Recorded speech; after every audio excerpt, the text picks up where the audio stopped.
बिस्मिल्लाहिर्रहमानिर्रहीम। Iqra बिस्मि रब्बिकल्लज़ी खलक़।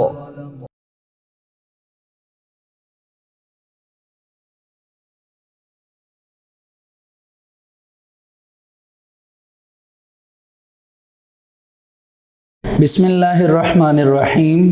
Respected parents and dear students, Assalamu alaikum.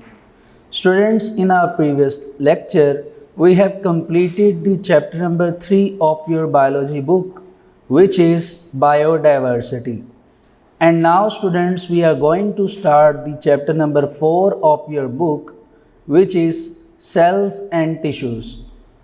Students, ये जो चैप्टर आज हम स्टार्ट करने लगे हैं अपने वर्क फॉर डे 1 में, सेल्स एंड टिश्यूज़, ये एक बहुत इम्पॉर्टेंट चैप्टर है। एंड स्टूडेंट्स, ये जो दो वर्ड इस चैप्टर के जो मेन हेडिंग में हैं, सेल्स एंड टिश्यूज़, इनके बारे में कुछ हद तक की डिस्कशन आपने अपनी इसी बुक के चैप्टर नंबर 1 में एज आप कह लीजिए कि ब्रांचेस के तौर पर इनको पढ़ा था। आपको फर्स्ट ऑफ ऑल ये बात समझ आनी चाहिए कि व्हाट इज़ सेल। तो मैंने इसी हिसाब से आपके लिए first of all cells and tissues की एक डेफिनेशन जो है वो वाइट बोर्ड पे मेंशन की है, ताकि आपको पहले ये बात समझ आ जाए कि सेल्स क्या होते हैं एंड टिश्यूज़ क्या होते हैं। तो आइए फ़र्स्ट ऑफ ऑल इनकी डेफिनेशंस को रीड करते हैं।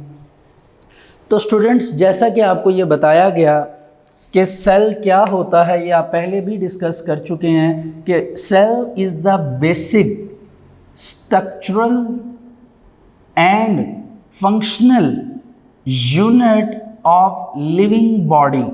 यानी किसी भी लिविंग बॉडी का जो यूनिट है, जो कि एज अ स्ट्रक्चरल भी परफॉर्म करेगा एंड एज अ फंक्शनल भी परफॉर्म करेगा, it is called cell. It is called cell. Cell is the basic structural and functional unit of living body। ठीक है स्टूडेंट्स।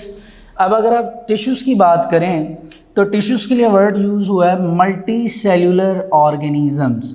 अब मल्टी सेल्यूलर का क्या मतलब है, आपको ये पता होना चाहिए। मल्टी का मतलब एक से ज़्यादा, ठीक है। तो जो मल्टी सेल्यूलर ऑर्गेनिजम्स हैं, और इम्पॉर्टेंट बात ये कि उनके सेल्स क्या होने चाहिए, सिमिलर। सिमिलर का मतलब क्या है, same. In multicellular organisms similar cells are organized into groups. यानी सिमिलर सेल्स आपस में कंबाइन होते हैं और वो किस शेप में आ जाते हैं, ग्रुपिंग की शेप में। और उन्हीं ग्रुपिंग की शेप में हम उनको क्या नाम देते हैं, टिश्यूज़। यानी अगर हम ये बात कहें कि सेल्स के कॉम्बिनेशन से टिश्यूज़ बनते हैं, तो ये बात गलत नहीं होगी, ठीक है। अब अगर हम एक एग्जांपल ले लें टिश्यू की, तो आपको ये पता है कि ह्यूमन बॉडी में नर्वस टिश्यूज़ पाए जाते हैं, ठीक है। नर्वस टिश्यूज़ नर्वस सिस्टम में पाए जाते हैं। अब आपका जितने का पूरा जो नर्वस सिस्टम है, जितना भी, वो तमाम के तमाम नर्वस टिश्यूज़ पे क्या करता है, डिपेंड करता है, ठीक है स्टूडेंट्स। तो ये असल में आपके पास सेल्स एंड टिश्यूज़ की डेफिनेशन है, जो कि आपको पहले भी पढ़ा दी गई है और आपको ये अच्छी तरह प्रिपेयर भी है। अब स्टूडेंट्स, अगर हम एक रूटीन लाइफ की एग्जांपल लें regarding to cell and tissues, तो आप यूँ समझ लीजिए, जैसा कि आपको पहले भी एग्जांपल किसी टॉपिक में दी गई थी कि आपने एक प्लॉट लेना है, आपने एक जगह लेनी है। उस जगह पर आपने बहुत बड़ी बिल्डिंग की कंस्ट्रक्शन करवानी है। जब आप उस जगह को लेंगे और उस जगह पे कंस्ट्रक्शन स्टार्ट करवाएंगे और प्रॉपरली एक बिल्डिंग प्रिपेयर हो जाएगी, तो आप ये कहेंगे कि ये पूरे का पूरा एक स्ट्रक्चर बन चुका है उस बिल्डिंग का। अब उस बिल्डिंग के प्रॉपर पूरे स्ट्रक्चर में आपको ये पता होना चाहिए कि एक यूनिट जो होगा उस बिल्डिंग का, वो क्या होगी, एक ब्रिक, एक ईंट, ठीक है। क्योंकि ईंटें जो हैं, यानी ब्रिक्स जो हैं, वो आपस में कंबाइन होंगी, कंबाइन होकर प्रॉपर एक स्ट्रक्चर तैयार हो जाएगा। अब अगर हम इसी स्ट्रक्चर के हवाले से इस एग्जांपल को आगे कंटिन्यू करें, तो आप यूँ कह सकते हैं कि जिस तरह एक बिल्डिंग बनाने के लिए एक बिल्डिंग बनाने के लिए ब्रिक्स का होना ज़रूरी है, and bricks are considered as the unit of building. इसी तरह एक लिविंग बॉडी को बनाने के लिए सेल्स का होना ज़रूरी है। तो cells are considered as the unit of living body. ठीक हो गया स्टूडेंट्स। और एक इम्पॉर्टेंट बात यह है कि सेल को एक इम्पॉर्टेंट फैक्टर भी माना जाता है किसी भी लिविंग बॉडी के लिए, और ये आप एक हिसाब से एक शर्त कह लीजिए, एक रूल कह लीजिए कि लिविंग बॉडी वो ही होगी जिसमें सेल का होना ज़रूरी है। अगर कोई भी बॉडी लिविंग है तो उसमें सेल्स का होना बहुत ज़्यादा ज़रूरी है। सेल्स के बगैर वो बॉडी लिविंग कंसीडर नहीं की जाएगी। और जब ज़्यादा सारे, एक से ज़्यादा सेल्स आपस में कंबाइन कर जाएंगे तो जाहिर सी बात है वो अपने नेक्स्ट लेवल पर पहुंच जाएगा, और उसको हम क्या नाम दे देंगे? टिश्यूज़। तो ये असल में स्टूडेंट्स आपका चैप्टर नंबर 4 है, सेल्स एंड टिश्यूज़। अब आप अपने बुक के पेज नंबर 52 पर आ जाइए। आइए हम देखते हैं कि हमने इस चैप्टर में कौन कौन से मेजर कॉन्सेप्ट्स जो हैं वो पढ़ने हैं। तो स्टूडेंट्स, फर्स्ट कॉन्सेप्ट है microscopy and the emergence of cell theory. सबसे पहले तो हम इस चैप्टर में माइक्रोस्कोप के बारे में पढ़ेंगे और उसके साथ साथ हम सेल थ्योरी के बारे में पढ़ेंगे। Cell theory means to say कि आप कह लीजिए कि सेल की इम्पॉर्टेंस इतनी ज़्यादा थी कि कुछ बातों के बाद एक थ्योरी बनाई गई। कुछ साइंटिस्ट की कह लीजिए कि परफॉर्मेंस के बाद, उनकी डिस्कवरीज़ के बाद एक थ्योरी बनाई गई which is called cell theory, जिसमें कुछ कह लीजिए इम्पॉर्टेंट पॉइंट्स रखे गए कि ये चीज़ें अगर होंगी तो लिविंग बॉडी कंसीडर की जाएगी रिगार्डिंग टू सेल्स। अब इसमें हमारे पास फर्दर टॉपिक्स हैं light microscope and electron microscope. यानी हम इस टॉपिक में लाइट माइक्रोस्कोप के बारे में पढ़ेंगे जिसको कंपाउंड माइक्रोस्कोप भी कहा जाता है, एंड इलेक्ट्रॉन माइक्रोस्कोप की डिस्कशन करेंगे जो कि आज की लेटेस्ट माइक्रोस्कोप कंसीडर की जाती है। Then we move forward the history of the formulation of cell theory. यानी हम उन साइंटिस्ट की डिस्कशन करेंगे, उन साइंटिस्ट के नाम पढ़ेंगे और उनकी डेट्स याद करेंगे और उनका काम भी रीड करेंगे जिन साइंटिस्ट ने सेल थ्योरी बनाने में बहुत ज़्यादा वर्किंग की है। ठीक है। फिर स्टूडेंट्स हम अपने मेजर कॉन्सेप्ट के सेकंड पोर्शन पर चले जाएंगे which is cellular structures and functions. जैसा कि आपको यहाँ पे भी बताया गया कि हमने सेल्स को किस तरह याद रखना है, बेसिकली उनके स्ट्रक्चर की बेस पर और स्ट्रक्चर के साथ साथ उनके फंक्शन की बेस पर। तो इसी वजह से ये आपका सेकंड पोर्शन इसी नाम पर है, सेलुलर स्ट्रक्चर्स एंड फंक्शन। इसमें फर्स्ट ऑफ ऑल हम सेल वॉल का टॉपिक जो है वो डिस्कस करेंगे, जिसमें हम सेल वॉल का स्ट्रक्चर भी देखेंगे और फंक्शन भी देखेंगे और उसकी सेल में इम्पॉर्टेंस को भी देखेंगे। फिर स्टूडेंट्स हम इसी तरह सेल मेम्ब्रेन का स्ट्रक्चर डिस्कस करेंगे। फिर हम मूव करेंगे साइटोस्केलेटन की तरफ, फिर कुछ सेल ऑर्गेनेल्स की तरफ मूव करेंगे। सेल ऑर्गेनेल्स से मुराद क्या, आप कह लीजिए कि सेल के इनसाइड जो भी मटेरियल पाया जाएगा, जो भी चीज़ पाई जाएगी, it is called organelle. For example cell में न्यूक्लियस, माइटोकॉन्ड्रिया, राइबोसोम्स, ये कुछ ऑर्गेनेल्स होती हैं जो कि सेल में पाई जाती हैं। इस तरह आप कह लीजिए ऑलमोस्ट 15 to 16 ऑर्गेनेल्स हैं जिसके बारे में इस चैप्टर में हमने डिस्कस करना है, जिनके हम स्ट्रक्चर्स के बारे में भी पढ़ेंगे एंड फंक्शंस के बारे में भी पढ़ेंगे। फिर इसके बाद स्टूडेंट्स हम डिफरेंस की डिस्कशन करेंगे, difference between prokaryotic and eukaryotic cell. Prokaryotic means before nucleus, eukaryotic means after nucleus. तो हम ये डिफरेंस भी पढ़ेंगे कि न्यूक्लियस से पहले जो कह लीजिए ऑर्गेनिजम्स थे उनका सेल कैसा था, और आफ्टर न्यूक्लियस जो ऑर्गेनिजम्स हैं उनका सेल कैसा है। फिर स्टूडेंट्स हम एक रिलेशनशिप पढ़ेंगे सेल के फंक्शन और स्ट्रक्चर में प्रॉपरली। ठीक है जी। इसके बाद हम नेक्स्ट पोर्शन पे मूव करेंगे which is cell size and surface area volume. यानी हमारा जो सेल है उसका साइज़ कितना इनलार्ज हो सकता है, कितना मतलब कि वो साइज़ में इंक्रीज़ हो सकता है या डिक्रीज़ हो सकता है। फिर स्टूडेंट्स हम पढ़ेंगे passage of molecule into and out of cells. हम इस चैप्टर में एक बड़ा ही इम्पॉर्टेंट वर्ड भी डिस्कस करेंगे which is semi permeable membrane. कि आपका जो सेल है, आपको पता है कि सेल जो है वो सर्कुलर शेप में है और सेल के ऊपर उसकी जो मेम्ब्रेन होती है which is called cell membrane, उसके ऊपर छोटे छोटे पोर्स होते हैं। पोर्स मीन कह लीजिए छोटे छोटे सुराख होते हैं जिससे material inside and outside travel करता है in the form of molecules. ठीक है, तो हम उसका पैसेज डिस्कस करेंगे, उसका वे डिस्कस करेंगे कि कैसे मॉलिक्यूल्स जो हैं वो इस semi permeable membrane of cell से ट्रैवल करते हैं इनसाइड एंड आउटसाइड। और इस बात को भी तस्लीम करना कि वाकई ही क्या हमारे जो सेल मेम्ब्रेन है इसके ऊपर पोर्स मौजूद हैं कि नहीं, उसके लिए मैं आपको एक एग्जांपल बता देता हूँ।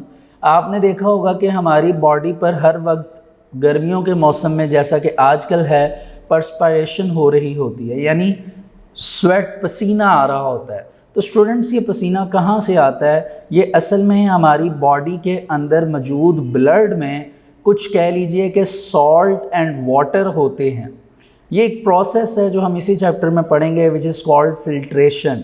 तो जब ब्लड की फिल्ट्रेशन हो रही होती है तो कुछ ब्लड के मॉलिक्यूल्स सॉल्ट एंड वाटर को पुश करते हैं सेल मेम्ब्रेन की तरफ। क्योंकि उनका साइज़ छोटा होता है, उनका साइज़ इतना स्मॉल होता है कि वो इजीली सेल मेम्ब्रेन के पोर्स में से गुजर सकते हैं, वो सॉल्ट एंड वाटर। तो इसी वजह से जो स्वेट है, पसीना है, वो हमारी स्किन के ऊपर आना स्टार्ट हो जाता है inside of the cell. Cell के इनसाइड से वो बाहर आता है। अब ये तो ज़ाहिरी सी बात है ना, वो इनविजिबल तो है नहीं, तो हमें नज़र आ रहा होता है कि ये पसीना आ रहा है। तो वो असल में ब्लड जो है वो अपने मौजूद अंदर जो सॉल्ट एंड वाटर के पार्टिकल्स होते हैं उसको प्रेस करता है, पुश करता है। वो सॉल्ट एंड वाटर के पार्टिकल्स कह लीजिए या मॉलिक्यूल्स कह लीजिए, वो सेल मेम्ब्रेन की सेमी परमिएबल मेम्ब्रेन से पोर्स में से ट्रैवल करके आउटसाइड ऑफ द सेल आ जाते हैं और फिर वो हमें अपनी स्किन के ऊपर शो होते हैं। इट मीन्स डैट कि वाकई जो हमारी सेल मेम्ब्रेन है वो सेमी परमिएबल होती है। इसके बाद स्टूडेंट्स हम एनिमल्स एंड टिश्यूज़ की बात करेंगे इन प्लांट्स। तो एनिमल टिश्यूज़ की अलग से एक्सप्लेनेशन होगी और प्लांट टिश्यूज़ की अलग से। तो इस तरह आप देख सकते हैं कि हमने अपना 75% पोर्शन सेल्स पे डिस्कस करना है, आप ऐसा कह सकते हैं, ठीक है। और टिश्यूज़ पर हमने अपना 25% पोर्शन जो है वो हम 25% के पोर्शन पे इनको डिस्कस करेंगे। तो आइए अब हम इंट्रोडक्शन से स्टार्ट करते हैं। कुछ उन्होंने बातें लिखी हुई हैं जिसमें उन्होंने ये कहा है कि जितनी भी चीज़ें हमारे सराउंडिंग्स में पाई जाती हैं जो कि लिविंग ऑर्गेनिजम्स यूज़ करते हैं या उन्हीं की बॉडी का पार्ट है, इट इज़ कॉल्ड सेल। जी, the wing of a butterfly is a thin sheet of cells. कि जो बटरफ्लाई के विंग्स होते हैं वो भी सेल्स के कॉम्बिनेशन से, या कह लीजिए कि सेल्स ही होते हैं। वो जो थिन शीट होती है जिस पे आपको एक लेयर नज़र आती है। And so is the shiny layer of our eyes.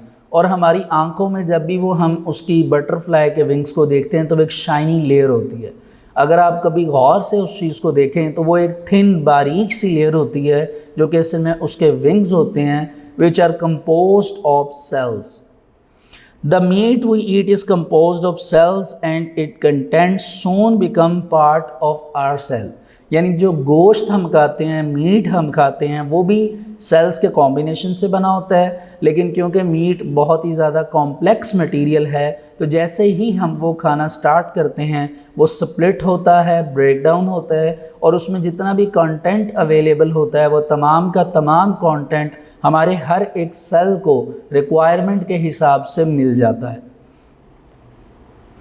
Our eyelashes, fingernails, orange juice, wood of our pencil are all produced by cells. उन्होंने ये कुछ मटेरियल्स के नाम लिखे हैं कि ये तमाम चीज़ें किससे मिलकर बनी हैं? सेल्स।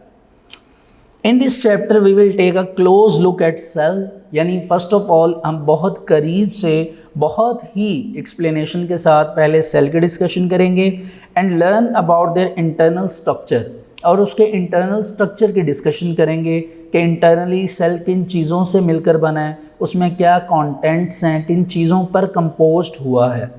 इन शॉर्ट वो सेल ऑर्गेनेल्स की बात कर रहा है। We will also learn how specific cells group together to form tissues, और हम ये भी देखेंगे कि जो स्पेसिफिक सेल्स हैं वो आपस में कंबाइन करके, वो आपस में ग्रुपिंग करके यानी ग्रुप्स बनाकर कैसे टिश्यूज़ तक पहुंचते हैं और उनको टिश्यूज़ बनाते हैं। जी, microscope and the emergence of cell theory, ये हमारा आज का आर्टिकल है। हम माइक्रोस्कोप, वैसे वर्ड नहीं लिखा हुआ, माइक्रोस्कोपी लिखा हुआ है यहाँ पे। स्टूडेंट्स माइक्रोस्कोपी का मतलब क्या है पहले वो सुन लीजिए, उसी को मैंने फर्स्ट ऑफ ऑल आपके लिए इधर मेंशन किया है कि the use of microscope is called microscopy. यानी अगर आप माइक्रोस्कोप का इस्तेमाल कर रहे हैं, उसको यूज़ कर रहे हैं, तो उसको यूज़ करना क्या कहलाता है? माइक्रोस्कोपी। और स्टूडेंट्स ये भी याद रखिए कि फर्स्ट कंपाउंड माइक्रोस्कोप, पहली जो कंपाउंड माइक्रोस्कोप थी, जिसको आप लाइट माइक्रोस्कोप भी कह सकते हैं, इसको आपके पास अवेलेबल एक साइंटिस्ट थे जिनका नाम आपके पास मेंशन किया गया, विच इज़ ज़ेकेरियस जेनसन। क्या नाम है? ज़ेकेरियस जेनसन। इन्होंने एक जगह थी हॉलैंड में 1595 में पहली कंपाउंड माइक्रोस्कोप जो है वो डिस्कवर भी की थी खुद, मतलब कि इन्होंने खुद इसको प्रिपेयर किया था, ठीक है। और इस माइक्रोस्कोप की जो पावर थी वो कितनी थी? इसकी पावर थी 3x to 9x। अब ये 3x to 9x का मतलब क्या है? देखिए, जो चीज़ इंसान की आंखों से यानी ह्यूमन नेकेड आई से हमें नज़र नहीं आती, ठीक है। फॉर एग्ज़ाम्पल अब मैं ये कहता हूँ कि ये एक मार्कर है, ये हमें अपनी आंख से, हमारी नेकेड आई इसको मेजर कर सकती है कि एक मार्कर है, ठीक है। इसमें अगर इसको मैं सेपरेट कर दूं, अब हमें ये दो चीज़ें भी नज़र आ रही हैं। मैं अब इनका डिस्टेंस क्लोज़ करता जाऊंगा, ये भी मुझे नज़र आ रहा है। अब ये वो चीज़ है जिसको हम कहते हैं ह्यूमन नेकेड आई, यानी इंसान की आँख की साख्त जो कि मेजर कर सकती है इस डिफरेंस को। लेकिन बहुत सी ऐसी चीज़ें हैं जो कि हम अपनी आँख से नहीं देख सकते। अब जो चीज़ें हम अपनी आँख से यानी ह्यूमन नेकेड आई से मेजर नहीं हो सकती, उसके लिए हम यूज़ करते हैं माइक्रोस्कोप को, विच इज़ कॉल्ड माइक्रोस्कोपी। और उसी हवाले से बात हुई है कि ज़ेकेरियस जेनसन जो थे वो फर्स्ट साइंटिस्ट थे, इस तरह कह लीजिए, जिन्होंने हॉलैंड में 1595 में अपनी सेल्फ मेड माइक्रोस्कोप का यूज़ किया।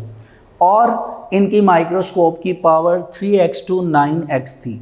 इट मीन्स दैट कि जो चीज़ इंसान की आंखों से नज़र नहीं आती बिल्कुल भी, उस चीज़ को 3x मतलब 3 गुना से लेकर 9 गुना तक, यानी 3x to 9x इनलार्ज करके, ओपन करके, ये माइक्रोस्कोप उस वक्त की आप कह लीजिए तकरीबन 16th सेंचुरी कंसीडर हो रही है, तब उन्होंने ये डिस्कवर की थी और अपने हाथों से इसको बनाया था, जिसको कहते हैं self made microscope.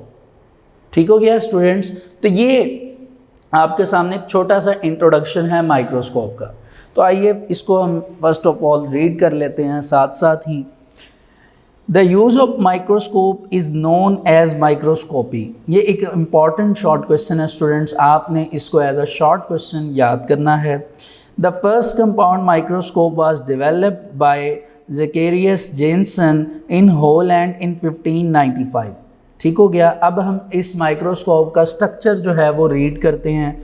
It was simply a tube with lenses, यानी एक ट्यूब पे मुश्तमिल थी जो जिसके ऊपर लेंसेज थे। एट ईच एंड का मतलब कि जहाँ पर वो ट्यूब ख़त्म हो रही थी, ईच यानी दोनों तरफ, यानी अगर ये एक ट्यूब है, यहाँ से स्टार्ट हो, यहाँ पर ख़त्म हो, यहाँ से स्टार्ट हो, यहाँ पे ख़त्म हो, ये इसके दोनों एंड्स हैं। तो इधर भी लेंस मौजूद था और इधर भी लेंस मौजूद था, and its magnification range from 3x to 9x। यहाँ पे स्टूडेंट मैग्नीफिकेशन का मतलब क्या है, इसे आप बेशक अंडरलाइन करके आप लिख सकते हैं कि साइज को इनलार्ज करना, यानी जो भी आपके पास ऑब्जेक्ट है जिसको आपने माइक्रोस्कोप में देखना है उसको जूम इन करना, ठीक है, यानी उस ऑब्जेक्ट के साइज को बड़ा करना, इट इज़ कॉल्ड मैग्नीफिकेशन। तो जो माइक्रोस्कोप ज़ेकेरियस जेनसन ने डेवलप की थी उनकी पावर, जो जूम इन पावर थी या मैग्नीफिकेशन पावर थी, वो कितनी थी, 3x टू 9x। ठीक हो गया स्टूडेंट्स। अब हम मूव करते हैं आगे माइक्रोस्कोपी के हवाले से। अब आगे बात इम्पॉर्टेंट है, यहाँ से आपके शॉर्ट क्वेश्चंस भी स्टार्ट हो जाएंगे। तो जैसा कि हम पढ़ चुके हैं, the use of microscope is known as microscopy. तो टू इम्पॉर्टेंट फैक्टर्स हैं, दो इम्पॉर्टेंट बातें हैं जो कि हमने माइक्रोस्कोपी में याद रखनी होती हैं। First is the magnification and second is the resolving power और रेजोल्यूशन। या तो इसको रिजॉल्विंग पावर पढ़ सकते हैं या फिर आप इसको रेजोल्यूशन पढ़ सकते हैं। अब मैग्नीफिकेशन क्या है, ये तो मैंने आपको अभी बताया है कि जो भी ऑब्जेक्ट है जिसको देखना है उसके साइज को इनलार्ज करना, इट इज़ कॉल्ड मैग्नीफिकेशन। तो आप यूं कह सकते हैं, इसकी डेफिनेशन ये हो सकती है मैग्नीफिकेशन की कि increase the apparent size of an object, यानी जिस भी चीज़ को देखना है उसका जो अपैरेंट साइज है उस ऑब्जेक्ट का, उस साइज को क्या करना, इंक्रीज करना, बढ़ाना, बड़ा करना, इट इज़ कॉल्ड मैग्नीफिकेशन। ठीक हो गया students. And what is resolution, तो आप ये कह सकते हैं कि जो भी ऑब्जेक्ट जिसको आप देख रहे हैं उसकी इमेज को क्लियर करना, साफ करना, उसकी इमेज में क्लैरिटी लेकर आना, सफाई लेकर आना, इट इज़ कॉल्ड रेजोल्यूशन। ठीक है, तो जो भी आपकी इमेज बनेगी ऑब्जेक्ट की, उस इमेज की क्लैरिटी लाना, उसमें क्लैरिटी, सफाई लाना और उसी सफाई की बेस पर मेजरमेंट करना, यानी to measure the clarity of an image, कि इमेज की क्लैरिटी की मेजरमेंट को हम क्या नाम देते हैं, रेजोल्यूशन। ठीक हो गया students, which is also called resolving power. आइए अब देखते हैं कि इधर क्या लिखा हुआ है रिगार्डिंग टू ह्यूमन बीइंग्स। पहले तो हम इधर से ही इसकी रीडिंग स्टार्ट करेंगे, सेकंड पैराग्राफ से। Two important terms are used in microscopy, that is magnification and resolving power. Magnification is the increase in the apparent size of an object and it is an important factor in microscopy. यानी microscopy में magnification एक important factor है, क्योंकि इसमें जो भी object है उसके साइज़ को क्या किया जाता है, इनलार्ज किया जाता है, बड़ा किया जाता है। एंड रिजॉल्विंग पावर और resolution is the measure of the clarity of an image. और किसी भी इमेज की क्लियरिटी लेकर आना, उसको क्लियर करना, उसकी सफाई लेकर आना, it is called resolution. It is the minimum distance at which two objects can be seen as separate objects। यानी क्लैरिटी इतनी होनी चाहिए कि दो चीज़ों के दरमियान का जो डिस्टेंस है वो प्रॉपरली नज़र आना चाहिए। अब ये जो मार्कर है, ज़ाहिरी सी बात है, ये एक नॉन लिविंग ऑब्जेक्ट है, ये एटम्स के कॉम्बिनेशन से मिलकर बना हुआ है। ठीक है, अब वो एटम्स जो हैं वो एक दूसरे के साथ कंबाइन हुए हैं प्रॉपरली, उनके बिल्कुल एक दूसरे के साथ अटैच हुए हैं, लेकिन उसी अटैचमेंट स्ट्रक्चर को आप अभी अपनी नेकेड आई से नहीं देख सकते, क्योंकि आपकी आइज़ जो हैं वो एलिजिबल नहीं हैं कि इसमें डिफरेंस कर सके। ठीक है, तो अब हम पढ़ने लगे हैं regarding to human naked eye. यहाँ से बहुत important MCQs and short questions हैं, इसको आपने गौर से सुनना है। अब एक क्वेश्चन अक्सर आता होता है इसमें, what is the resolving power of human आई। ठीक है, क्या है रिजॉल्विंग पावर ऑफ ह्यूमन आई, जिसको आप यूँ भी कह सकते हैं कि what is the resolution of human आई, कि इंसान किसी भी चीज़ को कितना क्लियर करके, कितना साफ करके देख सकता है। ठीक है, तो आइए इसके बारे में रीड करते हैं।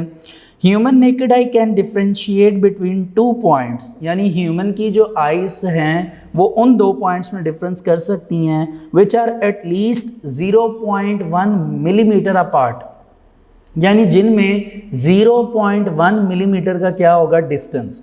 It is called the resolution of human eye. अगर इससे डिस्टेंस कम होता है तो ह्यूमन नेकेड आई उन दो चीज़ों के दरमियान के डिस्टेंस को, उन दोनों को सेपरेट करके मेजर नहीं कर सकती। यानी ह्यूमन की रेजोल्यूशन आई, यानी ह्यूमन की आइज़ की रेजोल्यूशन क्या है, 0.1 मिलीमीटर। अब यही बात एक्सप्लेन करने के लिए कि अगर इससे डिस्टेंस कम होगा और ह्यूमन उसमें डिफरेंस नहीं कर सकता, आगे एक एग्जांपल दी गई है। वो क्या है, if we place two objects 0.05 millimetre apart. अब देखिए 0.05 जो है वो डिस्टेंस कम है कंपैरेटिवली 0.1 से। यानी अब वो कह रहा है कि अगर हम दो चीज़ों को, दो ऑब्जेक्ट्स को 0.05 मिलीमीटर अपार्ट पे रख दें, क्या होगा, नेक्स्ट पेज पे आ जाइए।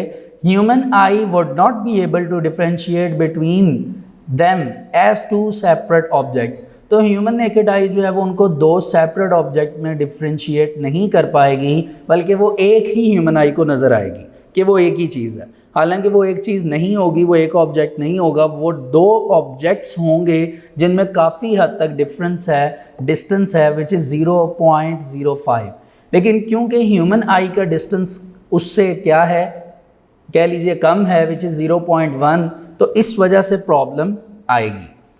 Magnification and resolution can be increased with the help of lenses. यानी अगर आप रेजोल्यूशन को बढ़ाना चाहते हैं, ह्यूमन रेजोल्यूशन को या ह्यूमन की मैग्नीफिकेशन पावर को, तो आप किसको यूज़ करते हैं, लेंसेज को। जैसे इसके एक अगर सिंपल एग्जांपल ले ली जाए तो स्टूडेंट स्पेक्टेकल्स, जिनको हम ग्लासेस भी कहते हैं, जैसा कि मैंने भी आपके सामने वियर की हुई हैं, पहनी हुई हैं। इसकी रीज़न ये है कि मुझे किसी भी वजह से, मुझे आप कह लीजिए या कोई भी, होपफुली आपको भी ये ग्लासेस जो हैं वो आपने पहनी होंगी। उसकी रीज़न क्या है, उसकी रीज़न ये है कि आपकी आइज़ की रेजोल्यूशन और मैग्नीफिकेशन पावर जो है वो सही नहीं है। किसी वजह से, कुछ मिनरल्स की डेफिशिएंसी कह लीजिए, या कुछ कह लीजिए कि ज़्यादा लाइट की ब्राइटनेस की वजह से आपकी वो पावर कम हो गई है, जिस वजह से आपको करीब का या दूर का सही तरह नज़र नहीं आता। ठीक है, जिसको हम कहते हैं कि एक किस्म से इसको डिजीज़ भी कहा जाता है, which is called short and long sightedness. ठीक है, तो इस वजह से अब क्या हुआ है कि हमारी जो मैग्नीफिकेशन एंड डिज़ोल्विंग पावर है, विच इज़ कॉल्ड रेजोल्यूशन, वो क्या हो गई है, कम हो गई है। जिस वजह से अगर हम ग्लासेस उतार के दूर देखेंगे तो हमें ब्लर नज़र आएगा, सही तरह लिखा हुआ नज़र नहीं आएगा। तो वो ब्लरनेस इसी वजह से है कि इमेज की क्लैरिटी नहीं आ रही, यानी हमारी आइज़ की रेजोल्यूशन कम हो गई है। अब अगर उसको बैलेंस करना है, उसको सही करना है, तो आप किसका यूज़ करेंगे, लेंसेज का। तो ये असल में जो आपके पास ग्लासेस हैं, स्पेक्टेकल्स हैं, ये असल में लेंस ही हैं। ठीक है, इन लेंसेज में पावर है, रेजोल्यूशन पावर है, जिसको हम जब वियर करते हैं, हम पहनते हैं, तो पहनने के बाद हमें प्रॉपरली इमेज जो है वो सही तरह साफ नज़र आती है, उसमें कोई ब्लरनेस नज़र नहीं आती, यानी इमेज क्लियर नज़र आती है, उसकी क्लैरिटी नज़र आती है। It is called resolution. तो स्टूडेंट्स, ये आपको पता है कि कितना इम्पॉर्टेंट टॉपिक है, आप देख सकते हैं। अब आपने इसमें से इम्पॉर्टेंट MCQs को सेपरेट करना है।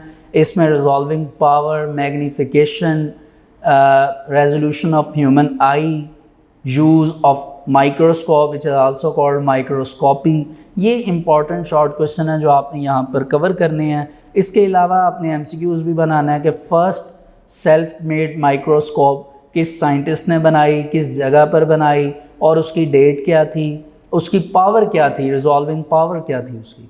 ठीक है, तो स्टूडेंट्स, इस टॉपिक के हवाले से आज हम अपना वर्क फॉर डे 1 यहाँ तक कंप्लीट करते हैं। डियर स्टूडेंट्स, आज हम वर्क फॉर डे 2 से अपना नेक्स्ट लेक्चर स्टार्ट करेंगे, which is microscopes and it types. यानी स्टूडेंट्स, आज हम माइक्रोस्कोप्स और उसकी टाइप्स की डिस्कशन करेंगे। और स्टूडेंट्स, आपको याद होगा कि हमने अपने प्रीवियस लेक्चर में ये बात कही थी कि the use of microscope is known as microscopy, कि अगर माइक्रोस्कोप का इस्तेमाल किया जाए तो उसको क्या नाम दिया जाता है, माइक्रोस्कोपी। और फिर स्टूडेंट्स, हमने दो इम्पॉर्टेंट फैक्टर्स की बात की थी माइक्रोस्कोप की, first is the magnification and second is the resolution. Hopefully आपको जो होम असाइनमेंट्स के तौर पर MCQs का कहा गया था आपने वो भी कंप्लीट कर लिए होंगे। अब जैसा कि आपको ये कहा गया कि आज हम माइक्रोस्कोप्स की टाइप्स की डिस्कशन कर रहे हैं, तो आइए फर्स्ट ऑफ ऑल मैं आपको ये बताऊं कि कितनी टाइप्स हैं और हम उन्हें कैसे उनकी डिस्कशन स्टार्ट करेंगे। स्टूडेंट्स, 2 टाइप ऑफ माइक्रोस्कोप्स के बारे में हमें हमारे सिलेबस के रिगार्डिंग बताया गया है और यही 2 इम्पॉर्टेंट माइक्रोस्कोप्स हैं जिनकी डिस्कशन की जाती है। इनको पहले हम नाम से मेंशन कर देते हैं। पहली जो माइक्रोस्कोप है it is called light microscope. इसका एक और नाम भी है, it is also called compound microscope. और इसको लाइट माइक्रोस्कोप को सिंबलाइज किया जाता है LM, ठीक है। LM means light microscope.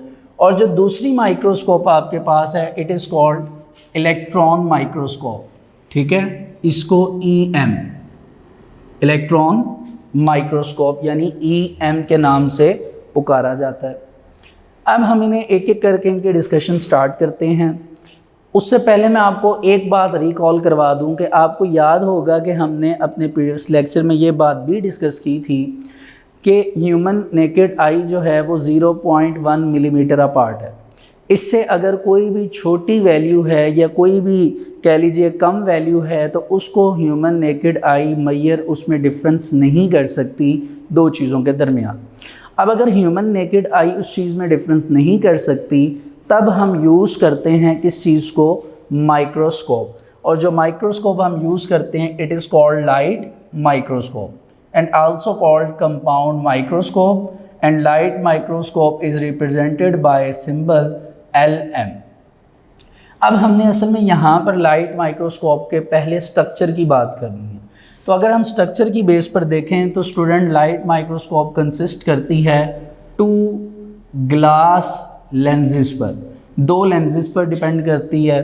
अगर फर्स्ट लेंस की बात की जाए तो फर्स्ट लेंस का काम क्या है, इसने इनलार्ज करना है, बड़ा करना है इमेज को। किसकी इमेज को, स्पेसिमेन की। क्या वर्ड है, specimen. Specimen is also called object. यानी पहला काम यह है कि ऑब्जेक्ट की इमेज को इनलार्ज करना है। तो आपने पढ़ा था कि अगर इमेज को इनलार्ज किया जाए it is called magnification, it is called magnification. फिर सेकंड लेंस क्या करेगा, सेकंड लेंस क्या करेगा, वो ये करेगा कि ये मैग्नीफाइज करेगा इमेज को। मैग्नीफाइज का मतलब यह है कि इमेज की क्लैरिटी लेकर आएगा। इट मीन्स डैट के रेजोल्यूशन। अब आपको ये बात, इस बात का अंदाज़ा हो जाना चाहिए कि जो 2 फैक्टर आप पीछे पढ़ कर आए थे वो आगे काफ़ी रिजेंबल करते हैं माइक्रोस्कोप के टॉपिक से, इसी वजह से उन्हें इम्पॉर्टेंट फैक्टर्स का नाम दिया गया था। यानी अगर आपके पास लाइट माइक्रोस्कोप मौजूद है तो 2 लेंस होंगे। एक लेंस का काम है स्पेसिमेन यानी जो भी ऑब्जेक्ट है उसकी इमेज को इनलार्ज करना, और सेकंड लेंस का काम है कि जो आपका ऑब्जेक्ट होगा उस ऑब्जेक्ट की इमेज को क्या करना, मैग्नीफाई करना, यानी उसमें क्लैरिटी सफाई लेकर आना। और सफाई लाने के बाद, क्लैरिटी लाने के बाद उस इमेज को प्रोजेक्ट्स करना, यानी उसको भेजना कहाँ पे, व्यूअर्स आई। व्यूअर्स आई मतलब जो भी आंख उसको देख रही है, ठीक हो गया। यानी अगर लाइट माइक्रोस्कोप है फॉर एग्जांपल तो ह्यूमन आई उसको ऐसे देखती है, एक आंख बंद करके उसको देखती है। जब हम अपनी आंख से देखेंगे तो इस वक्त हम क्या कहलाएंगे, व्यूअर यानी देखने वाले। तो एक लेंस यहाँ ऊपर मौजूद होगा, ठीक हो गया, एक लेंस इसके नीचे मौजूद होगा। It is called specimen lens, it is called ocular lens. आपको याद होगा कि जब क्लास में आपको प्रैक्टिकल्स करवाए गए थे बायोलॉजी के तो मैंने आपको माइक्रोस्कोप दिखाई भी थी प्रॉपरली और उसकी एक एक पार्ट को आपको एक्सप्लेन भी किया था। बाकी जो उसमें डेफिशिएंसीज हैं वो इंशाल्लाह जब आपकी क्लासेस स्टार्ट होंगी, आप अगेन स्कूल से आएंगे इंशाल्लाह, तो मैं आपको अगेन उसकी रिवीजन करवा दूँगा। लेकिन फिल वक्त आपको ये याद होगा कि एक जो नीचे लेंस होता है जहाँ पे हमारा स्पेसिमेन पड़ा होता है या ऑब्जेक्ट पड़ा होता है, it is called specimen lens. और ऊपर वाला जो लेंस है जहाँ से व्यूअर्स ने देखना है यानी ह्यूमन ने देखना है, it is called ocular lens. ठीक हो गया स्टूडेंट्स। तो लाइट माइक्रोस्कोप का काम अब आपको समझ आ गया, इसका स्ट्रक्चर आपको समझ आ गया कि एक तो इसने इमेज को इनलार्ज करना है स्पेसिमेन को, और फिर उसकी क्लैरिटी ला के, उसकी सफाई ला के, उसे साफ करके वीवर्स आई तक भेज देना है। अब जो स्टूडेंट हमारे पास एक और डेफिनेशन इधर एडिशनल है, it is called micrograph. Micro mean small, micro mean small, यानी जिस ऑब्जेक्ट को आप देख रहे हैं, अगर उस ऑब्जेक्ट का आप फोटोग्राफ ले लें, फ़ोटो उसकी ले लें, तो उस फोटो को खींचना, उस फोटो को लेना थ्रू माइक्रोस्कोप, यानी जिस माइक्रोस्कोप से आप ऑब्जेक्ट को देख रहे हैं उसी माइक्रोस्कोप से फोटोग्राफ लेना, it is called micrograph. Micro का वर्ड इसलिए यूज़ हुआ है, माइक्रो मीन्स स्मॉल, और स्मॉल थिंग्स को देखने के लिए जाहिर सी बात है क्या यूज़ होती है, माइक्रोस्कोप। तो ये शॉर्ट क्वेश्चन भी है माइक्रोग्राफ का कि अ photograph taken through a microscope, यानी एक फ़ोटोग्राफ लेना माइक्रोस्कोप से, इट इज़ कॉल्ड माइक्रोग्राफ। इसको हम क्या नाम देते हैं, micrograph.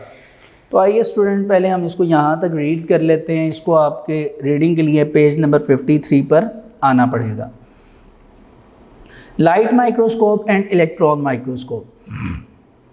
Now two type of microscope, that is light microscope LM and electron microscope EM are used in microscopy. Light microscope, a light microscope works by passing visible light. ये बात तो itself आपको पता है कि इसको लाइट माइक्रोस्कोप इसलिए कहा जा रहा है क्योंकि इसमें से लाइट को गुजारना ज़रूरी है। किस में से, थ्रू अ स्पेसिमेन, कि एक लेंस होता है वो नीचे लगा होता है जिसका काम है कि लाइट को पास करना स्पेसिमेन में से। It uses two glass lenses. इसमें दो लेंस होते हैं। One lens produces an enlarged image of the specimen. पहला लेंस क्या करेगा कि आपके स्पेसिमेन की इमेज को इनलार्ज करेगा, यानी उसकी magnification power. And the second lens magnifies the image, और दूसरा लेंस क्या करेगा, उस इमेज को मैग्नीफाइज करेगा, उसमें क्लैरिटी लेकर आएगा, यानी रेजोल्यूशन। फिर उसके बाद and projects it into the viewers I और फोटोग्राफिक फिल्म, या तो व्यूअर्स आई अगर तो उसको कोई देख रहा है ह्यूमन बीइंग तो इसलिए वर्ड व्यूअर्स आई यूज़ हुआ है, या फिर अगर आपने उस माइक्रोस्कोप को कनेक्ट किया हुआ है किसी फोटोग्राफिक फिल्म के साथ, किसी स्क्रीन के साथ, तो वहाँ पे उसकी पिक्चर जो है वो चली जाएगी। A photograph taken through a microscope is known as micrograph. और अगर आप माइक्रोस्कोप के थ्रू एक फ़ोटोग्राफ को स्नैप करते हैं, उसकी पिक्चर लेते हैं, इट इज़ कॉल्ड माइक्रोग्राफ। जैसा कि आपको बताया गया, micro means small, graphic, graph means उसकी ग्राफिंग करना, उसकी पिक्चर लेना। अब आपको नीचे three types of microscopes, light microscopes की डायग्राम नज़र आ रही होंगी। मोस्ट लेफ़्ट साइड पे जो डायग्राम है ये असल में ज़ेकेरियस जेनसन जो थे उन्होंने जो डिस्कवर की थी वो कुछ इस तरह की थी। आपको जो स्कूल में अवेलेबल होगी माइक्रोस्कोप वो सेंटर वाली है, होपफुली ये आपने देखी भी होगी। आप इसमें देख सकते हैं कि सबसे बॉटम पे एक ग्लास लेंस लगा हुआ है जिससे लाइट जो है वो पास करती है। और मोस्ट राइट साइड पे जो माइक्रोस्कोप आपको नज़र आ रही है वो आज की लाइट माइक्रोस्कोप सबसे लेटेस्ट फॉर्म में है, जिसमें आपको ऊपर आप देख सकते हैं टॉप पर दो लेंस बने हुए नज़र आ रहे हैं। इसके साथ इजीली जो है वो आप कह लीजिए कि स्क्रीन या फोटोग्राफिक फिल्म को इजीली अटैच किया जा सकता है। ठीक है, अब नीचे आ जाइए, कुछ इम्पॉर्टेंट एमसीक्यूज़ हैं और अब हम देखते हैं कि कितनी पावर है लाइट माइक्रोस्कोप की नेकेड आई ऑफ ह्यूमन से ज़्यादा। ठीक है, a light microscope can magnify objects only about 1500 times without causing blurness, यानी किसी भी चीज़ की ब्लरनेस आए बगैर, यानी स्ट्रॉन्ग रेजोल्यूशन होने के साथ साथ किसी भी किस्म की ब्लरनेस नहीं आएगी, तो 1500x किसी भी ऑब्जेक्ट को इनलार्ज करके लाइट माइक्रोस्कोप दिखा सकती है। यानी जिस चीज़ को ह्यूमन बीइंग अपनी नेकेड आई से नहीं देख सकता, उस चीज़ को लाइट माइक्रोस्कोप 1500 टाइम्स इनलार्ज करके दिखा सकती है। यानी उसकी मैग्नीफिकेशन जो है या मैग्नीफाइज करके उसको 1500x टाइम दिखा सकती है। इट रिजॉल्विंग पावर, अब इसकी रिजॉल्विंग पावर कितनी है, वो है 0.2 माइक्रोमीटर। ये यूनिट्स आपने फिज़िक्स के फर्स्ट चैप्टर में पढ़े होंगे। तो बहरहाल आपने इसको MCQ के तौर पर याद करना है। In other words, the light microscope cannot resolve object smaller than 0.2 micrometre. यानी अब 0.2 माइक्रोमीटर तक इजीली लाइट माइक्रोस्कोप जो है वो मेजरमेंट कर सकती है किसी भी ऑब्जेक्ट की।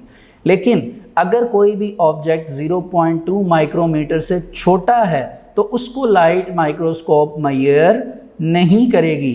इट मीन्स डैट कि 0.2 माइक्रोमीटर से जो ऑब्जेक्ट छोटा होगा उसकी मेजरमेंट के लिए हमें कोई दूसरा इंस्ट्रूमेंट यूज़ करना पड़ेगा, किसी दूसरी माइक्रोस्कोप को यूज़ करना पड़ेगा, विच इज़ इलेक्ट्रॉन माइक्रोस्कोप।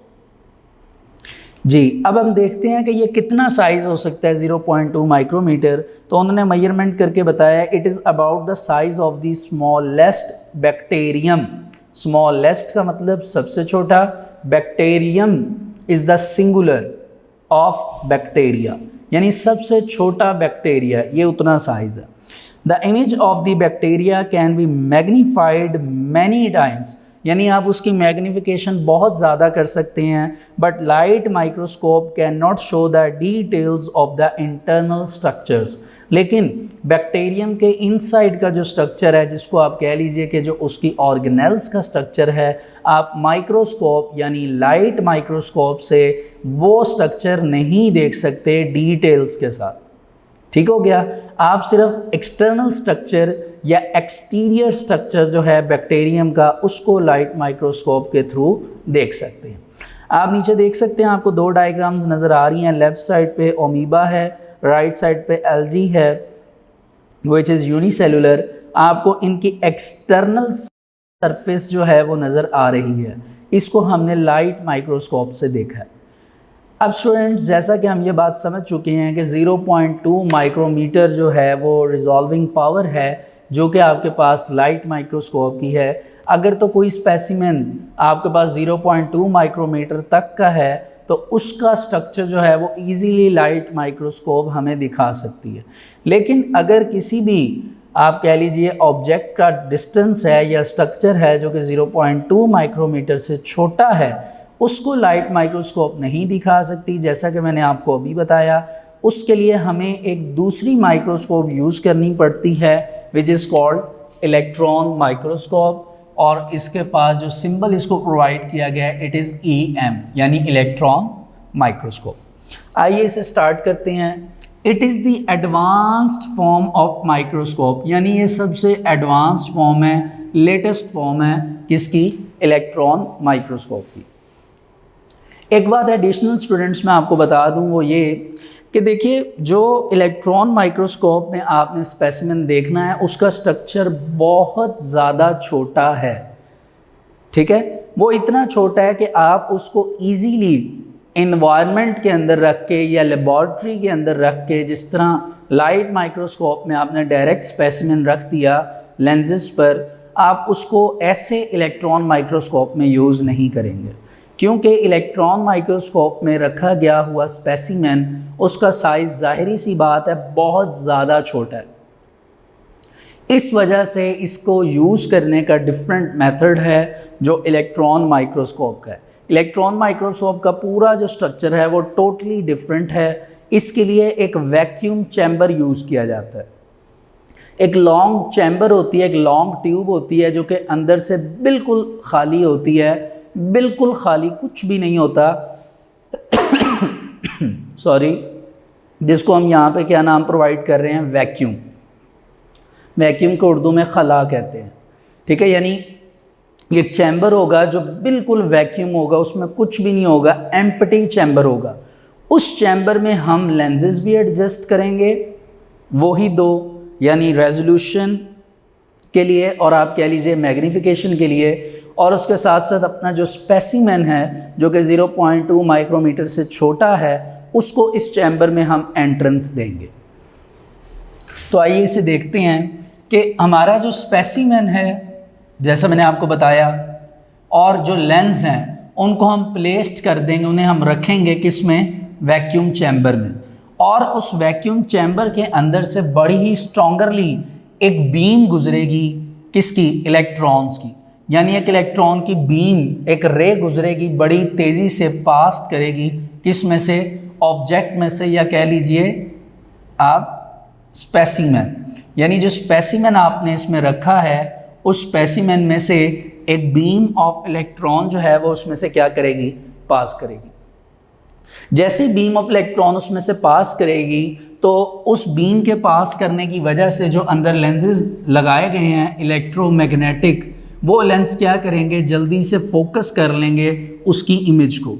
किसकी इमेज को, उस स्पेसिमेन की। और फिर उस इमेज को या तो अगर आपने स्क्रीन कनेक्ट की है तो उसके ऊपर, नहीं तो जो फोटोग्राफिक फिल्म है उसके ऊपर उसको क्या कर देगा, अटैच कर देगा। तो इस तरह स्टूडेंट्स हम इलेक्ट्रॉन माइक्रोस्कोप को क्या करते हैं, यूज़ करते हैं। अब यहाँ पर एक ही सवाल अराइज होता है स्टूडेंट्स, वो ये कि हम इलेक्ट्रॉन माइक्रोस्कोप के लिए इतनी मेहनत क्यों करते हैं, हम क्यों एक चैम्बर में ये वर्किंग करते हैं। तो स्टूडेंट्स उसका आंसर बहुत ही सिंपल है। देखिए जो स्पेसिमेन है उसका साइज़ बहुत छोटा है, इतना छोटा है कि अगर आप उसको वेकेंट स्पेस में, यानी आप कह लीजिए लेबॉर्ट्री वगैरह में यूज़ कर रहे हैं, तो वो बहुत से एयर पार्टिकल्स होने की वजह से, डस्ट पार्टिकल्स होने की वजह से, वाटर वेपर्स होने की वजह से वो उसके साथ रिएक्ट कर सकते हैं, जिस वजह से उसकी इमेज प्रॉपरली नहीं आएगी। इसी वजह से उसको एक सेपरेट चैम्बर में डाल दिया गया जिसमें सिर्फ वो ही स्पेसिमेन होगा और कुछ नहीं होगा। और जैसे बीम ऑफ लाइट उसमें से गुजरेगी, यानी बीम ऑफ इलेक्ट्रॉन, तो वो इलेक्ट्रॉन जैसे ही उस स्पेसिमेन की बॉडी से अट्रैक्ट होंगे, उसके ऊपर जाके अटैच होंगे, तो उसकी पूरी पिक्चर कॉपी पेस्ट जो है वो सामने फोटोग्राफिक फिल्म या स्क्रीन के ऊपर शो कर देंगे। इस वजह से इसके लिए सेपरेट वैक्यूम चैम्बर जो है वो लगाया जाता है। तो आइए स्टूडेंट्स पेज नंबर 54 पे इलेक्ट्रॉन माइक्रोस्कोप। जी, it is the most advanced form of microscope, यानी ये लेटेस्ट फॉर्म की माइक्रोस्कोप है। In electron microscope object and lens are placed in a vacuum chamber. जैसा कि आपको बताया गया कि लेंस और ऑब्जेक्ट यानी स्पेसिमेन को वैक्यूम चैम्बर में रख दिया जाएगा। And a beam of electron is pass through object, और उस ऑब्जेक्ट में से क्या चीज़ पास करेगी, beam of electron. Electrons pass through और are reflected from object and make image. जैसे इलेक्ट्रॉन उसमें से पास करेंगे तो वो एक क्या बना देंगे, इमेज बना देंगे। इलेक्ट्रोमैग्नेटिक लेंसेज क्या करेंगे, इनलार्ज करेंगे और फोकस करेंगे इमेज को, किसके ऊपर, स्क्रीन के ऊपर या फोटोग्राफिक फिल्म के ऊपर। तो ये स्टूडेंट असल में आप कह लीजिए कि इसकी वर्किंग थी कि ऐसे वर्क करके इलेक्ट्रॉन माइक्रोस्कोप किसी भी ऑब्जेक्ट को या स्पेसिमेन को जो कि 0.2 माइक्रोमीटर से छोटा है उसको दिखा सकता है।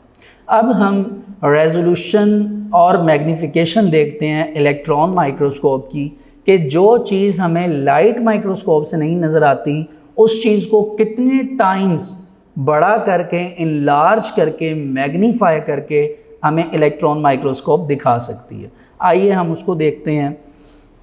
Electron microscope has much high resolving power than light microscope. इसकी पावर लाइट माइक्रोस्कोप से बहुत ज़्यादा होती है। जो मोस्ट मॉडर्न इलेक्ट्रॉन माइक्रोस्कोप है वो किसी भी ऑब्जेक्ट को, जो छोटा ऑब्जेक्ट है उसको दिखा सकती है 0.2 नैनोमीटर में, 0.2 नैनोमीटर में। ठीक है, ये तकरीबन 1000 फोल्ड्स इम्प्रूवमेंट है लाइट माइक्रोस्कोप की। 1000 फोल्ड्स इम्प्रूवमेंट का मतलब कि फॉर एग्जांपल आपने ओमीबा का स्ट्रक्चर देखा, वो ऐसे एक्सटर्नल स्ट्रक्चर था। ठीक है, अब कम से कम इसमें 1000, लाखों या हज़ारों फोल्डिंग्स हैं जिसको ओपन करके इनसाइड जाके इलेक्ट्रॉन माइक्रोस्कोप जो है वो उसका इनसाइड का स्ट्रक्चर दिखा सकता है। ये इतनी कह लीजिए कॉम्प्लेक्स स्ट्रक्चर फॉर्म दिखा सकती है।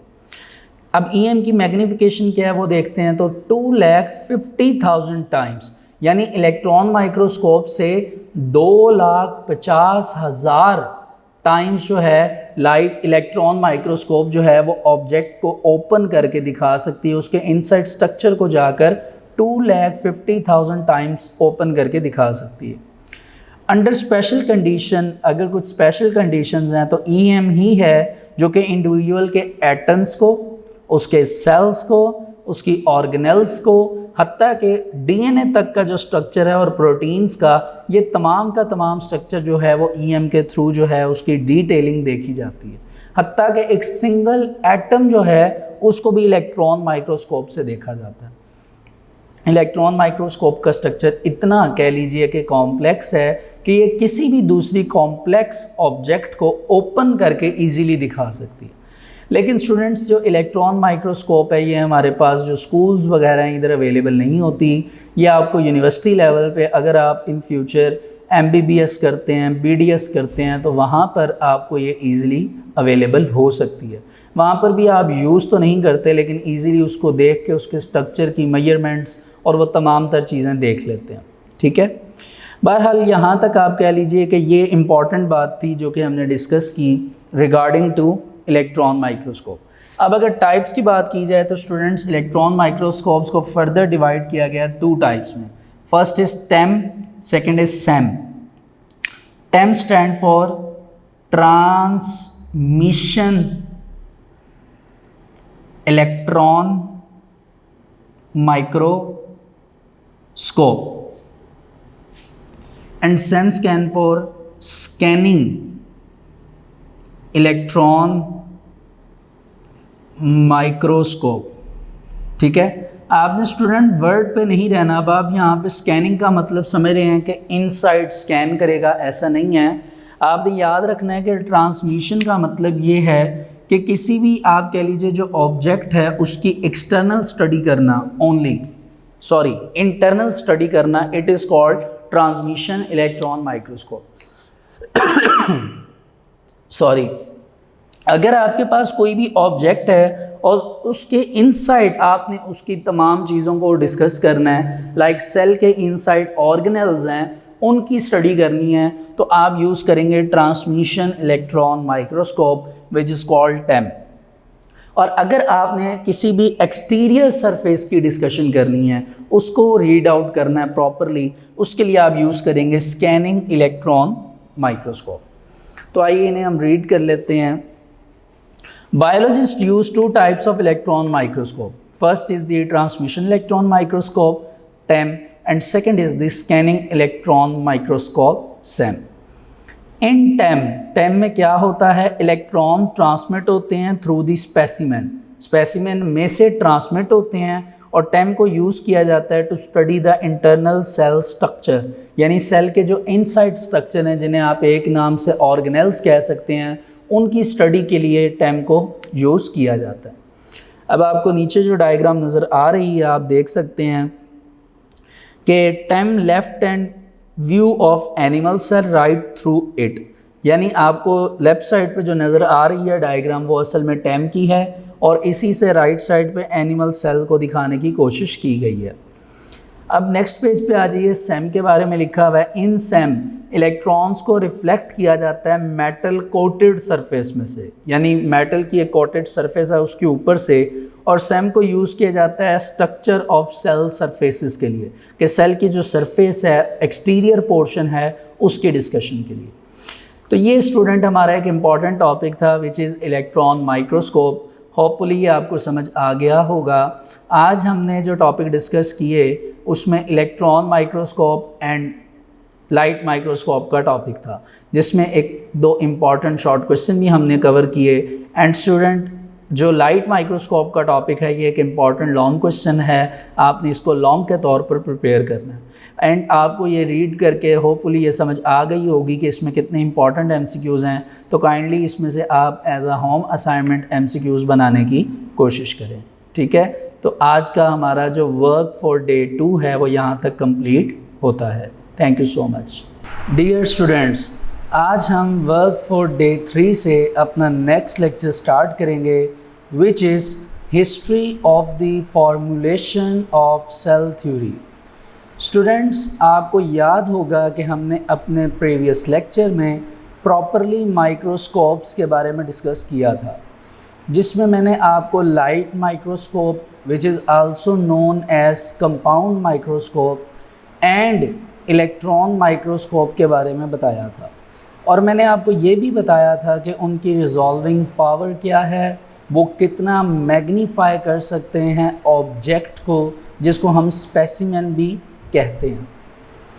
तो स्टूडेंट्स, सवाल यहाँ पे एक अराइज होता है वो इस तरह कि हमने माइक्रोस्कोप्स के बारे में पढ़ा क्यों। तो इसका जवाब कुछ इस तरह का है कि कुछ ऐसे मटेरियल्स हैं या कुछ ऐसे ऑब्जेक्ट्स हैं जिनको हम बायोलॉजी की ज़ुबान में, इसकी लैंग्वेज में स्पेसिमेन कहते हैं, कि जो हमें अपनी नेकेड आई से नज़र नहीं आते। तो उन ऑब्जेक्ट्स को देखने के लिए हम माइक्रोस्कोप्स का इस्तेमाल करते हैं।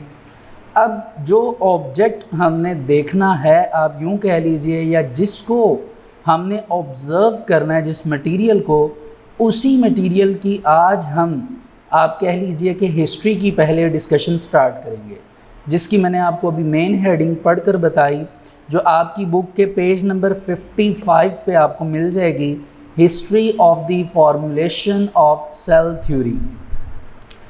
तो स्टूडेंट्स, हम सेल थ्योरी कह लीजिए या सेल कह लीजिए, इसकी हिस्ट्री के बारे में डिस्कशन स्टार्ट करेंगे कि सेल की जो ऑब्ज़र्वेशंस हैं और उसके हवाले से कहाँ कहाँ एक्सपेरिमेंट्स हुए और कैसे सेल की डिस्कवरी हुई।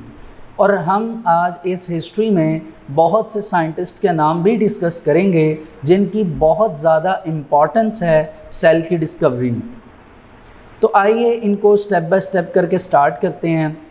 फ़र्स्ट ऑफ ऑल, मैंने यहाँ पर कुछ मेंशन किए हैं साइंटिस्ट के नाम और उनके कुछ फंक्शंस जो उन्होंने परफॉर्म किए हैं।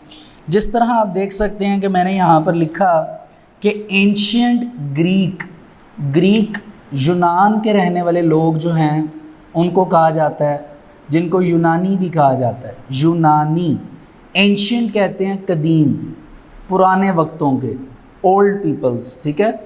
तो एंशिएंट ग्रीक यानी जो यूनान के लोग थे वो कदीम लोग थे और वो पहले थे, वर the first who gathered the data, जिन्होंने सबसे पहले डेटा को इकट्ठा किया।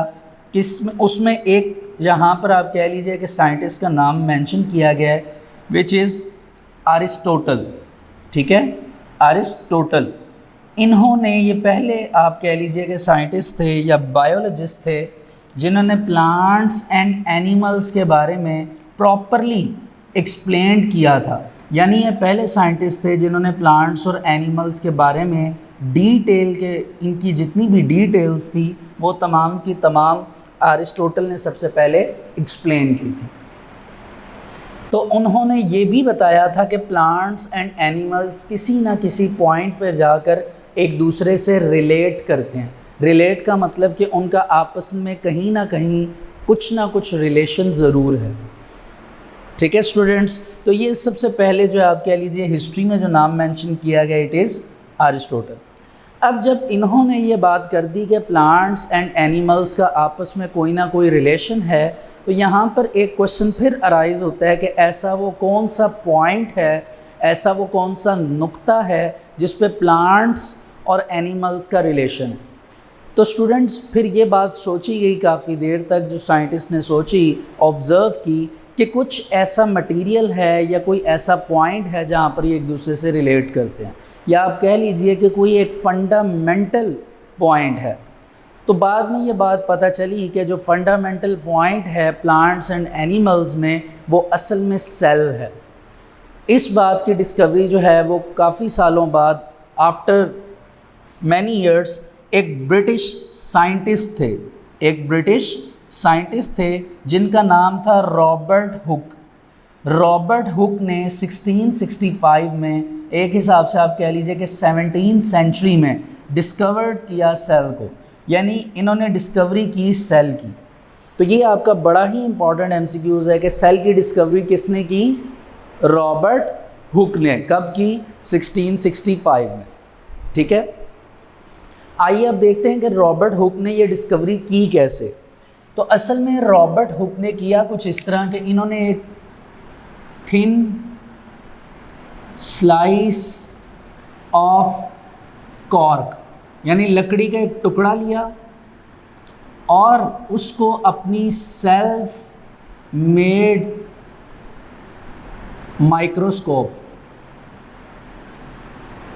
यानी अपने हाथों से इन्होंने जो माइक्रोस्कोप बनाई थी, सेल्फ मेड माइक्रोस्कोप, उसके अंडर यानी उसके नीचे उन्होंने इस कॉर्क को एग्ज़ामिन किया, यानी देखा, जिसको एग्ज़ामिन करने पर उनको पता चला कि असल में यह कॉर्क जो है, इसका जो स्ट्रक्चर है, it is like a Honey com, जिस तरह मधुमक्खियों का छत्ता होता है वैसा है।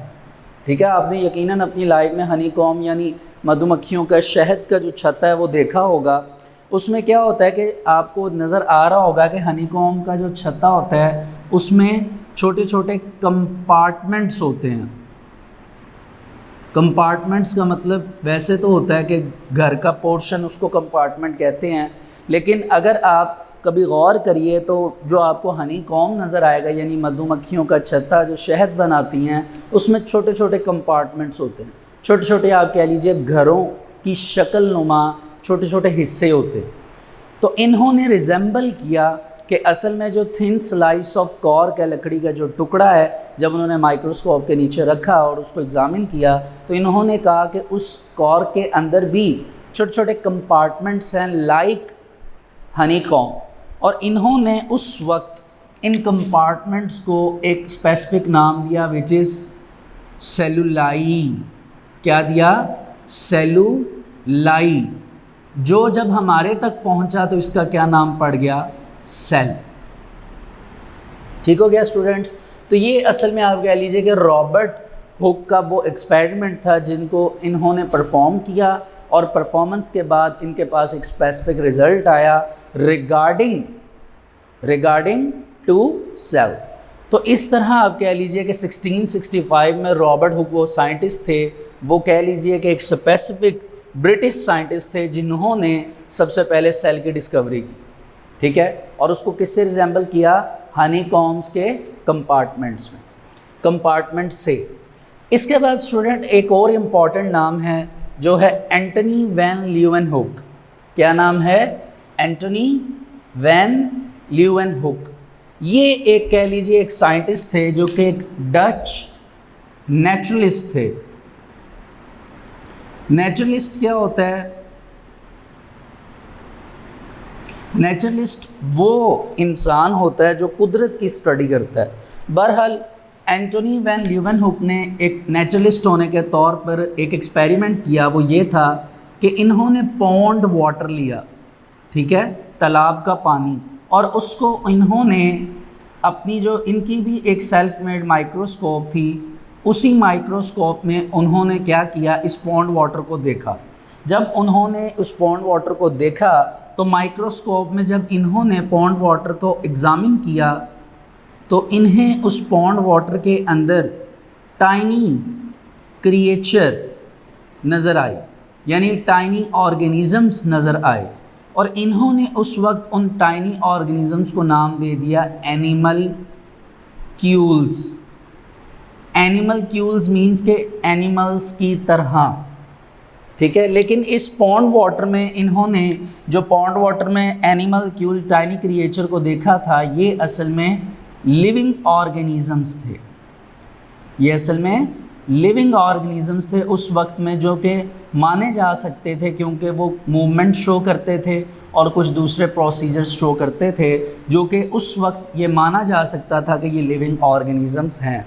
जबकि रॉबर्ट हुक ने जो थिन स्लाइस ऑफ कॉर्क लिया था वो उस वक्त नॉन लिविंग कंसीडर नहीं हुआ था। वो एक हिसाब से आप कह सकते हैं कि वो नॉन लिविंग स्ट्रक्चर था कॉर्क का। अब आप ये याद रखिएगा कि अगर आपको ये MCQs आए कि लिविंग ऑर्गेनिज़म्स को सबसे पहले किसने स्टडी किया, लिविंग ऑर्गेनिज़म्स को अंडर द माइक्रोस्कोप, तो आप कहेंगे एंटनी वैन लीeuwenhoek। ठीक हो गया। और थिन स्लाइस ऑफ कॉर्क पे आप नाम लेंगे रॉबर्ट हुक का। तो स्टूडेंट्स, एंटनी वैन लीeuwenhoek एक डच नेचुरलिस्ट थे जिन्होंने पॉन्ड वाटर को अपनी सेल्फ मेड माइक्रोस्कोप के नीचे एग्ज़ामिन किया, और उनको उसी पॉन्ड वाटर के अंदर कुछ टाइनी क्रिएचर नज़र आए, कुछ कह लीजिए कि छोटे छोटे लिविंग ऑर्गेनिज़म्स जो हैं वो नज़र आए, और उन्होंने उस वक्त उन टाइनी क्रिएचर यानी लिविंग ऑर्गेनिज़म्स को क्या नाम प्रोवाइड किया?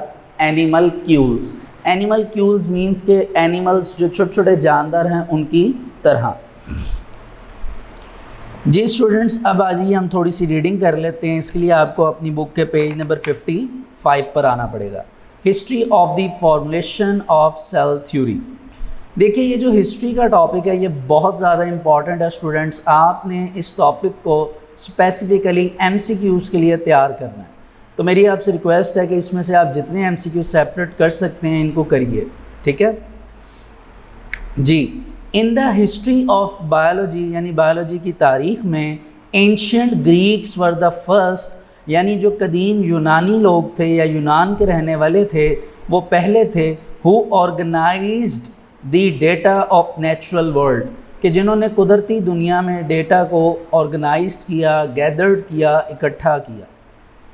Aristotle presented the idea that, Aristotle वो थे जिन्होंने सबसे पहले ये मंसूबा दिया, ये आइडिया दिया कि यहाँ से अंडरलाइन करिए, all animals and plants are somehow related, कि जितने भी प्लांट्स एंड एनिमल्स हैं उनमें कुछ ना कुछ आपस में क्या है, रिलेशन है, वो एक दूसरे से कुछ ना कुछ रिलेट करते हैं। Later this idea gave rise to questions like, अब बाद में ये जो इन्होंने आइडिया, ये कॉन्सेप्ट दिया तो इससे कुछ सवालात उठे, जैसा कि is there a fundamental unit of structure shared by all organisms, क्या तमाम जानदारों में कोई एक ऐसा बुनियादी यूनिट है जो कि सब में कॉमन है। ये एक सवाल आप कह लीजिए अराइज़ हुआ। वैसे तो क्वेश्चंस बहुत से अराइज़ हुए, बहुत से सवाल उठे थे, लेकिन जो एक इम्पॉर्टेंट क्वेश्चन था वो उन्होंने यहाँ पर मेंशन किया है। But before the microscopes were first use in 17th century, no one knew with certainty that, यानी 17वीं सदी से पहले, यानी 17वीं सदी से पहले माइक्रोस्कोप क्योंकि यूज़ नहीं हुई थी, इसीलिए लोगों का ये यकीन था, सर्टेनिटी डैट, कि living organism do share a fundamental unit, और वो यूनिट क्या कंसीडर किया गया, सेल, ठीक है। यानी 17th सेंचुरी में जब सेल की डिस्कवरी हुई, जैसा कि मैंने आपको बताया कि रॉबर्ट हुक ने 1665 यानी 17th सेंचुरी में क्या चीज़ डिस्कवर की, सेल। उससे पहले लोगों को तो ये मानना ही मुश्किल था कि कोई यूनिट होगा जो कि फंडामेंटल होगा, लेकिन जैसे माइक्रोस्कोप की डिस्कवरी हुई तो इस डिस्कवरी की वजह से फर्स्ट ऑफ ऑल ये चीज़ कंफर्म हो गई कि जितने भी लिविंग ऑर्गेनिजम्स हैं, स्पेसिफिकली एनिमल्स एंड प्लांट्स, इनमें एक स्पेसिफिक यूनिट है जो कि ये आपस में डिवाइड करते हैं, या कह लीजिए इनमें वो यूनिट पाया जाता है which is considered as cell. जी, cell were first described by a British scientist, यानी सेल को सबसे पहले किसने एक्सप्लेन किया, एक ब्रिटिश साइंटिस्ट थे जिनका नाम था रॉबर्ट हुक, और ये इन्होंने कब किया था, 1665 में। इन्होंने क्या किया, ही used his self made light microscope, यानी इन्होंने उस वक्त अपने हाथों से बनी हुई, जो इन्होंने खुद कह लीजिए कि बनाई थी, सेल्फ मेड लाइट माइक्रोस्कोप इसका नाम था, to examine a thin slice of cork, ताकि वो एग्जामिन कर सकें एक छोटा सा कॉर्क स्लाइस उसका। हुक ने ऑब्जर्व किया a honeycomb, honeycomb मैंने जैसा आपको बताया कि मधुमक्खियाँ, जो शहद की मक्खियाँ होती हैं, उनका छत्ता, ऑफ टाइनी एम्प्टी कंपार्टमेंट्स, जिनमें कंपार्टमेंट्स तो मौजूद हैं लेकिन टाइनी हैं यानी छोटे हैं, और एम्प्टी मीन्स खाली। He called the compartments in cork as cellulae, और इन्होंने उन कंपार्टमेंट्स को एक स्पेसिफिक नाम दे दिया उस वक्त, which is cellulae. His term has come to us as cells, और इसकी यही टर्म हमारे तक जब चल कर आई तो क्या बन गई, सेल। तो स्टूडेंट यही चीज़ यहाँ पे मैंने आपको क्या की थी, एक्सप्लेन की थी। आगे मूव करते हैं। द फर्स्ट लिविंग सेल्स, यानी जो लिविंग सेल्स थे इनको सबसे पहले ऑब्जर्व किया कुछ सालों के बाद एक डच नेचुरलिस्ट थे, एंटोनी वैन लीeuwenhoek। इन्होंने क्या किया, ही ऑब्जर्व टाइनी ऑर्गेनिजम्स, इन्होंने छोटी छोटी लिविंग ऑर्गेनिजम्स कह लीजिए या टाइनी क्रिएचर कह लीजिए, उसे देखा।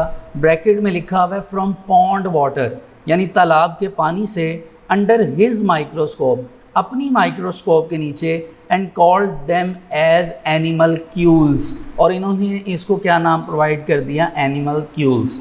एनिमल क्यूल्स मीन टू से आप कह लीजिए कि एनिमल्स की तरह, क्योंकि ज़ाहिरी सी बात है अगर हम आज ये बात करें तो तो हम ये इजीली सोच सकते हैं कि पॉन्ड वाटर में उन्हें बहुत से लिविंग क्रिएचर मिली होगी जो कि टाइनी लिविंग क्रिएचर थी, जिसको आज आप नाम दे सकते हैं कि वो जी बैक्टीरियम हो सकते थे, वो कुछ फंगस की टाइप्स हो सकती थी, वो कुछ एल्जी वगैरह यानी प्रोटिस्ट वगैरह हो सकते थे। इस तरह के माइक्रो ऑर्गेनिजम्स आप कह लीजिए यूग्लिना टाइप, ओमीबा टाइप, ये उनको उस वाटर में मिले होंगे, जिस वजह से उन्होंने उनको तमाम को क्या नाम प्रोवाइड कर दिया, एनिमल क्यूल्स। इधर एक बात ये सोचने वाली है कि इन्होंने एनिमल क्यूल्स ही क्यों कहा, तो इसका जवाब भी मैं आपको दे चुका हूँ स्टूडेंट्स के पॉन्ड वाटर में ज़ाहिरी सी बात है वो लिविंग क्रिएचर जिसको हम टाइनी ऑर्गेनिजम्स का नाम दे रहे हैं वो मूव कर रही थी। और आपको पता है कि ये मूवमेंट का जो प्रोसीजर है ये एनिमल्स में माना जाता है, क्योंकि प्लांट्स तो मूव नहीं ना कर सकते, एनिमल्स कर सकते हैं। दैट्स वाई इन्होंने नाम एनिमल क्यूल्स रखा, वगरना अगर वो मूवमेंट ना कर रहे होते तो शायद वो प्लांट क्यूल्स नाम रख देते, ठीक है। लेकिन मूवमेंट की वजह से उन्होंने नाम क्या रखा, एनिमल क्यूल्स। और ये एक बेसिक डिफरेंस है, आप समझ सकते हैं, जो प्लांट्स और एनिमल के दरमियान है कि animals show movement while plants can't. Plants कभी भी मूवमेंट शो नहीं करते जबकि एनिमल्स करते हैं, ठीक है।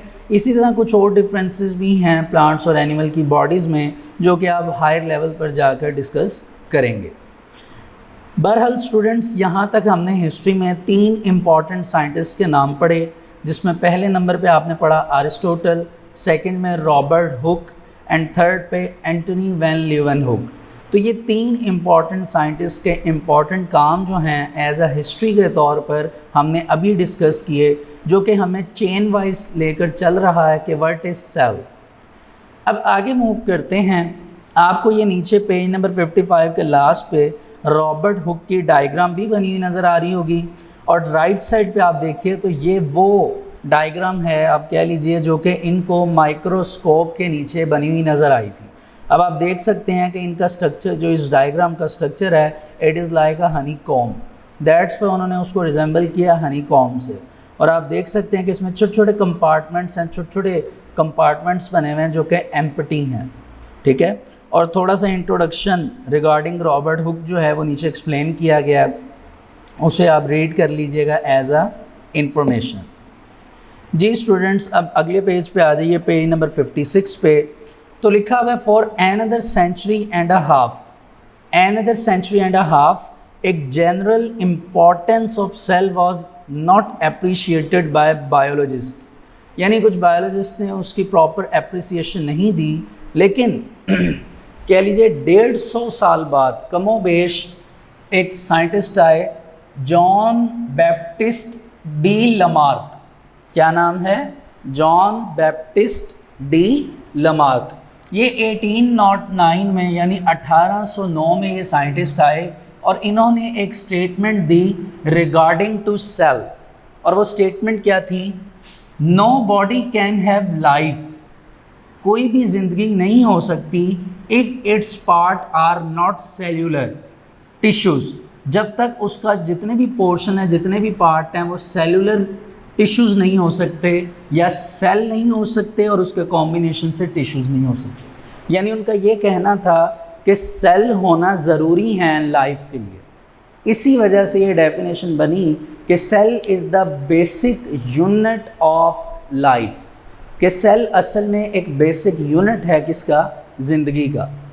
या इन्होंने और का वर्ड लिख के दोबारा इस चीज़ को डिफरेंट वे से एक्सप्लेन किया कि no body can have life if are not formed by cellular tissues, कि अगर वो किससे ना बनी?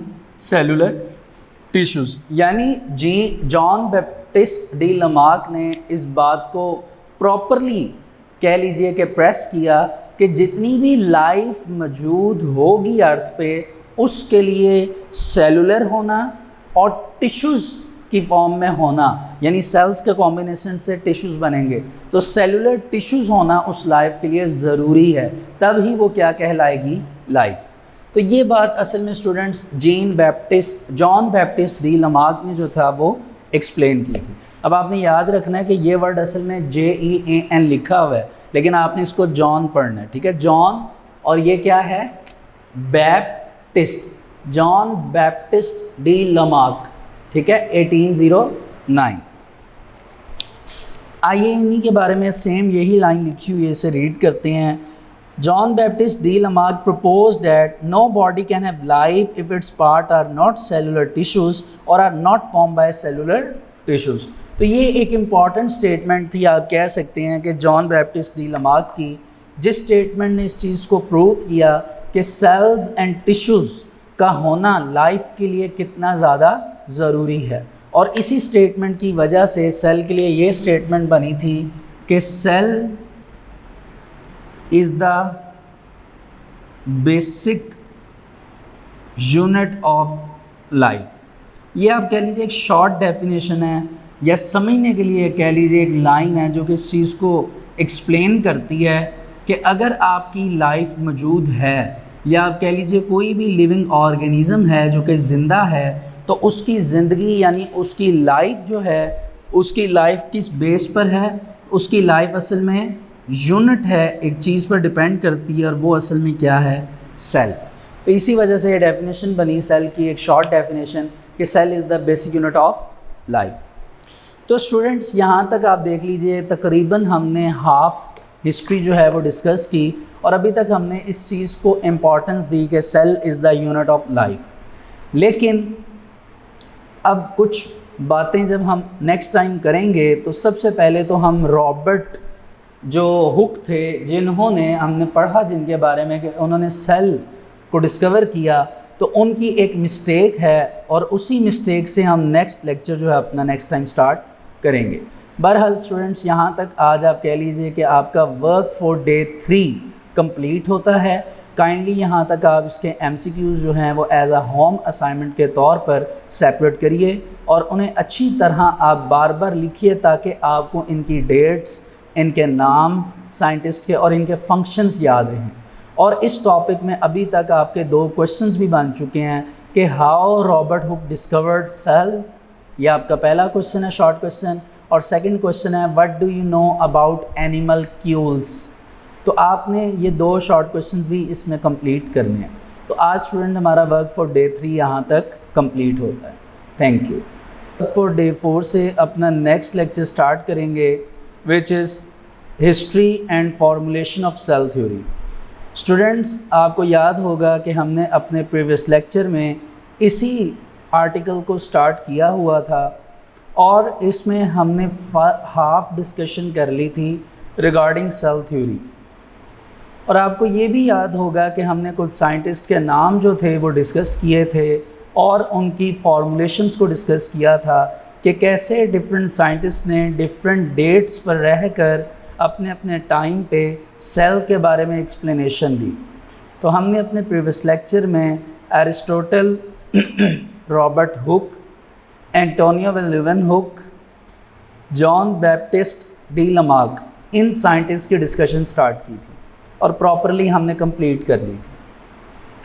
और स्टूडेंट्स, मैंने आपको लास्ट टाइम ये भी कहा था कि जो हमारे साइंटिस्ट थे, ब्रिटिश साइंटिस्ट रॉबर्ट हुक, जिन्होंने 1665 में सेल को डिस्कवर किया, तो उन्होंने अपनी थ्योरी में वर्ड यूज़ किया था टाइनी एम्प्टी कंपार्टमेंट्स, कि उनके मुताबिक जो कॉर्क ऑफ सेल था, सॉरी स्लाइस ऑफ कॉर्क थी, वो किस पर मुश्तमिल थी? वो किस पर डिपेंड करती थी?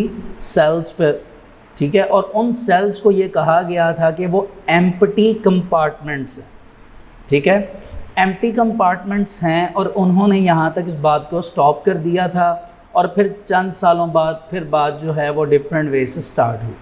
लेकिन मैंने आपको ये कहा था कि उनकी एक छोटी सी गलती है, और उनकी वो गलती यही थी कि असल में जो उन्होंने सेल डिस्कवर किया, वो सेल असल में एम्प्टी कंपार्टमेंट्स नहीं थे, क्योंकि उनके वक्त में उनका जो टाइम था 17th सेंचुरी का, उस वक्त इतने टूल्स एंड इंस्ट्रूमेंट आप कह लीजिए कि इतने हाई डेफिनेशन क्वालिटी के नहीं थे कि वो प्रॉपरली उस चीज़ को मेजर कर सकते।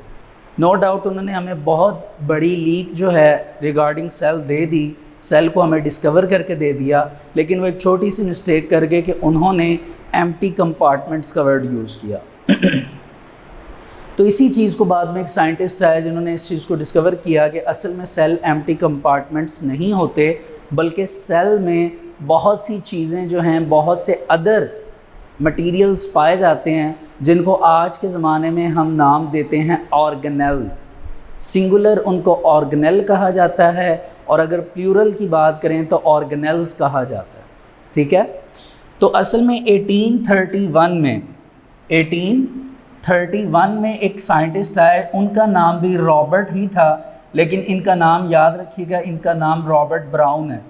तो रॉबर्ट ब्राउन वो साइंटिस्ट थे जिन्होंने किस चीज़ को डिस्कवर किया?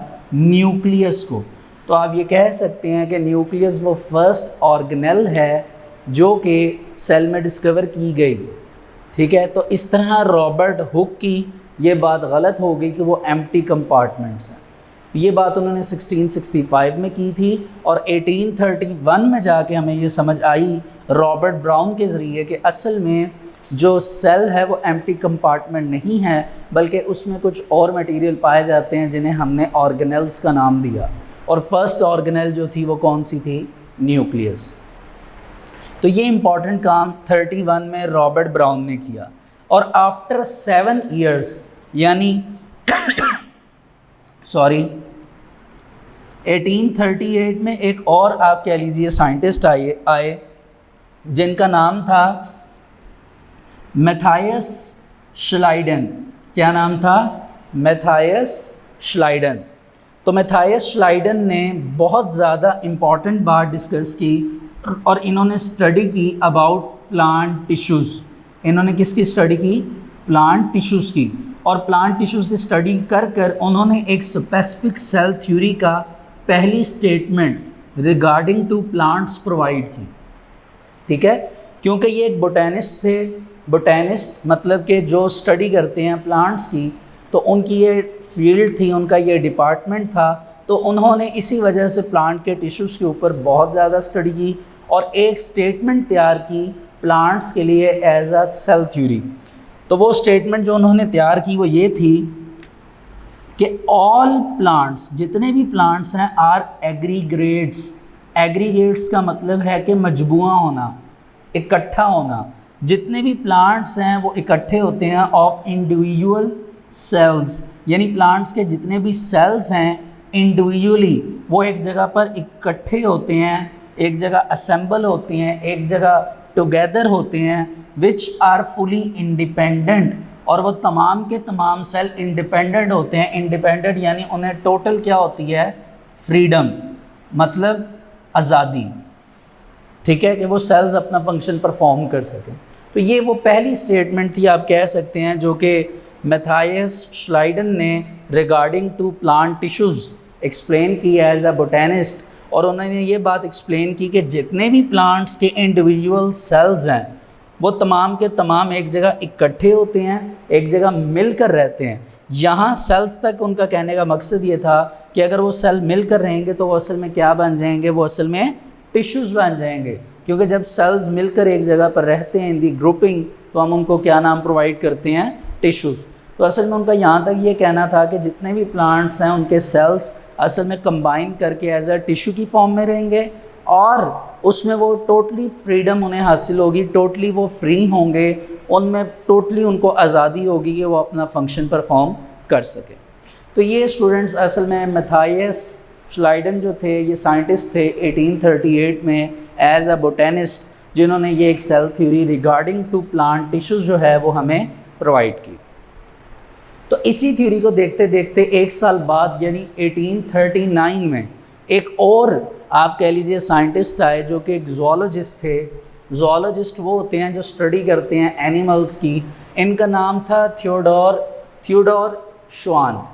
तो श्वान जो थे इन्होंने प्लांट्स, क्योंकि श्लाइडन ने प्लांट्स की एक इम्पॉर्टेंट सेल थ्योरी का पॉइंट दिया एज अ बोटेनिस्ट, जबकि इन्होंने, क्योंकि ये एक ज़ूलॉजिस्ट थे, तो इन्होंने एनिमल्स के रिगार्डिंग एक इम्पॉर्टेंट बात की जो कि प्लांट से ही मिलती जुलती थी।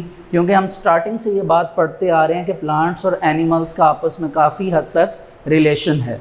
तो इन्होंने क्या बात की? इन्होंने भी यही बात की कि जितने भी एनिमल्स हैं, ऑल द एनिमल टिश्यूज़ ये क्या होते हैं? Are composed of individual cells, के जितने भी एनिमल टिश्यूज़ हैं ये किससे मिलकर बनते हैं? इंडिविजुअल सेल्स से। तो इन्होंने ये पॉइंट जो है ये थियोडोर श्वान ने प्रोवाइड किया आफ्टर 1 ईयर ऑफ श्लाइडन, और ये थ्योरी काफ़ी हद तक आप कह लीजिए एनिमल्स की किससे रिजेंबल करती है? प्लांट से, क्योंकि हमने ये बात स्टार्टिंग में पढ़ी, जैसे मैं आपको बता चुका हूँ कि प्लांट्स एंड एनिमल्स में काफ़ी हद तक रिलेशन है। तो ये स्टूडेंट्स बात यहाँ तक हो गई 1839 की। तो आइए पहले हम यहाँ तक इसकी रीडिंग कंप्लीट करते हैं। स्टूडेंट्स पेज नंबर 56 पे आ जाइए और 56 के टॉप पे थर्ड लाइन से हमने स्टार्ट करना है। In 1831 a British botanist Robert Brown discovered nucleus in the cell. ठीक हो गया जी। फिर 1838 एक जर्मन बोटेनिस्ट थे मैथायस श्लाइडन, इन्होंने plant tissues studied plant tissues and made the first statement of cell theory. इन्होंने प्लांट टिश्यूज़ की स्टडी की और पहली स्टेटमेंट बनाई।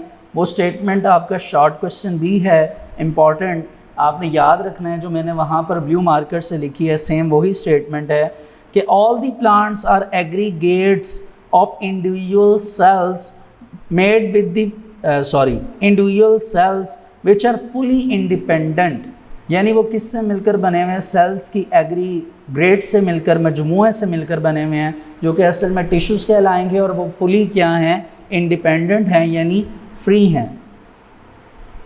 1 ईयर लेटर यानी 1 साल बाद 1839 में एक जर्मन जूलॉजिस्ट थे जिनका नाम थियोडोर श्वान था, इन्होंने रिपोर्टेड की, इन्होंने भी एक स्टेटमेंट दी। वो क्या थी? कि all the animals tissues are also composed of individual cells. जैसा कि मैंने आपको बताया कि जितने भी एनिमल टिश्यूज़ हैं ये किससे मिलकर बने हैं? इंडिविजुअल सेल्स से। ठीक है जी। तो इस तरह Schleiden and Schwann proposed cell theory in its initial form, कि इन्होंने सेल थ्योरी की इनिशियल फॉर्म यानी स्टार्टिंग इन्हीं बातों से कर दी, और इन्हीं बातों से काफ़ी हद तक समझ आती है कि प्लांट्स एंड एनिमल्स कितना एक दूसरे से रिलेट करते हैं, कितना एक दूसरे के क्लोज हैं। इसके बाद स्टूडेंट्स 1855 में एक साइंटिस्ट आए जिनका नाम था रुडोल्फ विर्को। इन्होंने एक बात की कि इन्होंने एक इम्पॉर्टेंट बात की कि ऑल द सेल्स या कह लीजिए टिश्यूज़, जितने भी सेल्स या टिश्यूज़ हैं ये अराइज होते हैं, या कह लीजिए कि पैदा होते हैं प्री एग्जिस्टिंग सेल्स, यानी जितने भी सेल्स हैं वो पैदा होते हैं प्री एग्जिस्टिंग सेल्स यानी पहले सेल्स से। यानी आप कह सकते हैं, आप इसको यूँ याद रख लिए कि हमेशा एंसेस्टर से डिसेंडेंट्स आते हैं, हमारे आबाओ अजदाद होते हैं, उन्हीं से आगे डिसेंडेंट्स आते हैं। यानी अगर हम ये बात करें कि अगर एक बच्चा है, एक लड़का है, एक बॉय है और एक गर्ल है, वो कैसे आए? ज़ाहिरी सी बात है उनके पीछे उनके पेरेंट्स हैं, वो पेरेंट्स कैसे आए? उनके पीछे उनके पेरेंट्स हैं, एंड गोस ऑन, यानी एक पूरी चेन है। ठीक है, जो स्टेप बाय स्टेप जो है वो मूव कर रही है।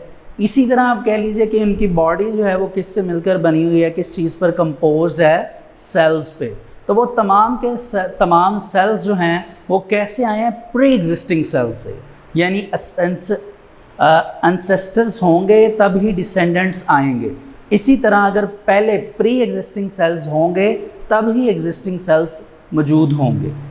तो ये बात असल में बहुत इंपॉर्टेंट कंसीडर की गई थी रुडोल्फ विर्को की, और आप यूँ कह लीजिए कि सेल थ्योरी के पॉइंट्स में इसको अलग से एक पॉइंट, स्पेसिफिक पॉइंट मेंशन किया गया था। और इन्होंने अपनी लैंग्वेज में, क्योंकि ज़ाहिरी सी बात है ये तो हमने इंग्लिश में ये लाइन मैंने आपको समझाई, उन्होंने अपनी लैंग्वेज में एक यही बात लिखी हुई थी जो आपको ब्रैकेट में नज़र आएगी। हम इस पैराग्राफ को रीड करते हैं, आपको अभी पता चल जाएगा। In 1855 Rudolf Virchow a German physician, एक जर्मन फिजिशियन थे, इन्होंने एक इम्पॉर्टेंट एक्सटेंशन प्रोवाइड की सेल थ्योरी की। इन्होंने बताया कि all the living cell arise from pre existing cells, कि जितने भी लिविंग सेल्स हैं वो कहाँ से आते हैं? Pre existing sales. और यही बात इन्होंने अपनी लैंग्वेज में कही, ओमनिस सेलुलाई ओमनिस सेलुलाई आ सेलुला, ठीक है, ये इन्होंने अपनी लैंग्वेज में कहा, जिसका मतलब कुछ इस तरह था कि all the living cells are composed, या कह लीजिए कि all the living cells arise from pre existing cells, ठीक है जी। और फिर कुछ सालों बाद यानी 1855 में इन्होंने ये बात की, तो आफ्टर आप कह लीजिए 7 ईयर्स तकरीबन 1862 में लुई पास्चर, क्या नाम है इन साइंटिस्ट का, लुई, इसमें एस साइलेंट है, लुई पास्चर ने क्या किया कि जो बात रुडोल्फ विर्को ने की थी, लुई पास्चर ने रुडोल्फ विर्को का जो आइडिया था, जो उन्होंने बात की थी, उसके ऊपर क्या किया, एक्सपेरिमेंट किया, और एक्सपेरिमेंट करने से पहले कुछ स्पेसिफिक क्या बनाई, ऑब्जर्वेशंस, और ऑब्जर्वेशंस और एक्सपेरिमेंट की बेस पर इस बात को प्रूव कर दिया कि वाकई जो रुडोल्फ विर्को बात कर रहे हैं वो सच्ची है। जी आगे ही लिखा हुआ, इन 1862 Louis Pasteur provided experimental proof of this idea, कि उन्होंने इस आइडिया का एक्सपेरिमेंटल प्रूफ जो है वो क्या किया, प्रोवाइड किया। Cell theory is regarded as one of the most fundamental knowledge in biology, यानी बायोलॉजी की एक इम्पॉर्टेंट, एक फंडामेंटल जो रिक्वायरमेंट है, नीड है, वो सेल थ्योरी है, ठीक है। It has wide ranging effects in all field of research, आप जितनी भी फील्ड्स में रिसर्च करते हैं उसमें इसकी ज़रूरत कहीं ना कहीं ज़रूर पड़ती है, क्योंकि ये एक बेसिक यूनिट है। बहरहाल इसके कुछ प्रिंसिपल्स हैं, हम उन प्रिंसिपल्स की तरफ जाते हैं, जो कि एक बहुत इम्पॉर्टेंट शॉर्ट क्वेश्चन है, ये बहुत इम्पॉर्टेंट है, इसको आपने एज इट इज़ याद करना है। तो आइए इन प्रिंसिपल्स को देखते हैं। पहला principle, all the organisms are composed of one or more sales, यानी जितने भी लिविंग ऑर्गेनिज्म हैं या तो वो एक सेल पे या एक से ज़्यादा सेल्स पे मुश्तमिल होंगे। ये पहला इंपॉर्टेंट पॉइंट है सेल थ्योरी का। Second point, cells are the smallest living things, cells जो हैं ये छोटी छोटी लिविंग थिंग्स हैं, और इसका जो है जो बेसिक यूनिट ऑफ ऑर्गेनाइजेशन है ऑफ ऑल ऑर्गेनिजम्स, यानी जितने भी जानदार हैं उन तमाम का जो बेसिक यूनिट है उनकी ऑर्गेनाइजेशन का, वो असल में एक छोटी सी थिंग है विच इज़ कॉल्ड सेल। और थर्ड पॉइंट वही रुडोल्फ विर्को का है कि cell arise only by the division of pre existing cells, यानी जितने भी सेल्स अराइज होंगे, आएंगे, वो किसकी वजह से आएंगे, प्री एग्जिस्टिंग सेल्स की वजह से। तो स्टूडेंट्स ये 3 इम्पॉर्टेंट पॉइंट थे जिसको हम सेल थ्योरी का नाम देते हैं। आप यूँ कह लीजिए कि जब से हमने ये हिस्ट्री डिस्कशन स्टार्ट की, एरिस्टोटल से लेके अभी तक लुई पास्चर तक, ये तमाम तर बातों में सेल के बारे में जितनी इम्पॉर्टेंट बातें हुई, उन इम्पॉर्टेंट बातों को हमने 3 पॉइंट्स में मेंशन कर दिया और उन्हें क्या नाम दे दिया, सेल थ्योरी।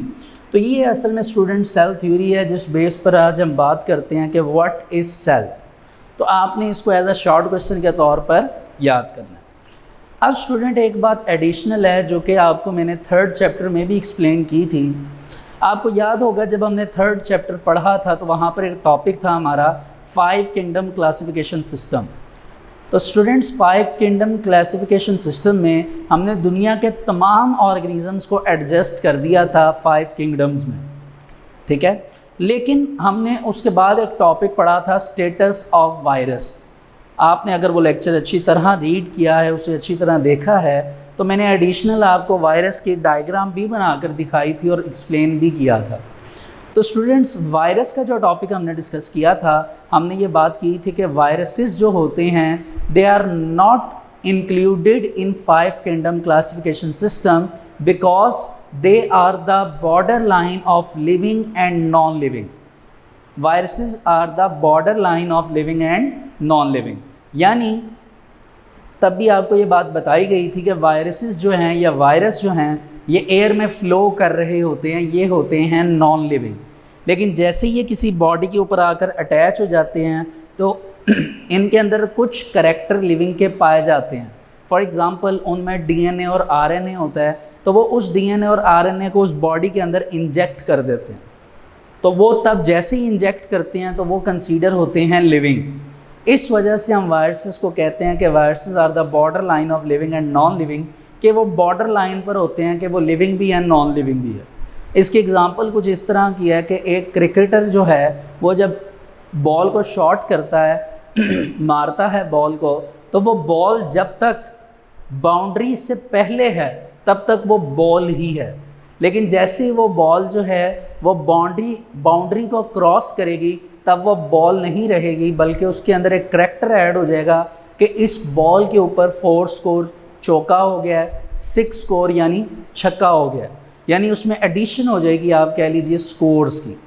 तो ये बॉल की प्रॉपर्टी हो जाएगी। इसी तरह जब तक वायरस बॉर्डर लाइन से पहले होगा वो नॉन लिविंग है, लेकिन जैसे ही वो बॉर्डर को क्रॉस करेगा वो लिविंग बन जाएगा। वो बॉर्डर असल में क्या है? वो बॉर्डर असल में एक लिविंग बॉडी है।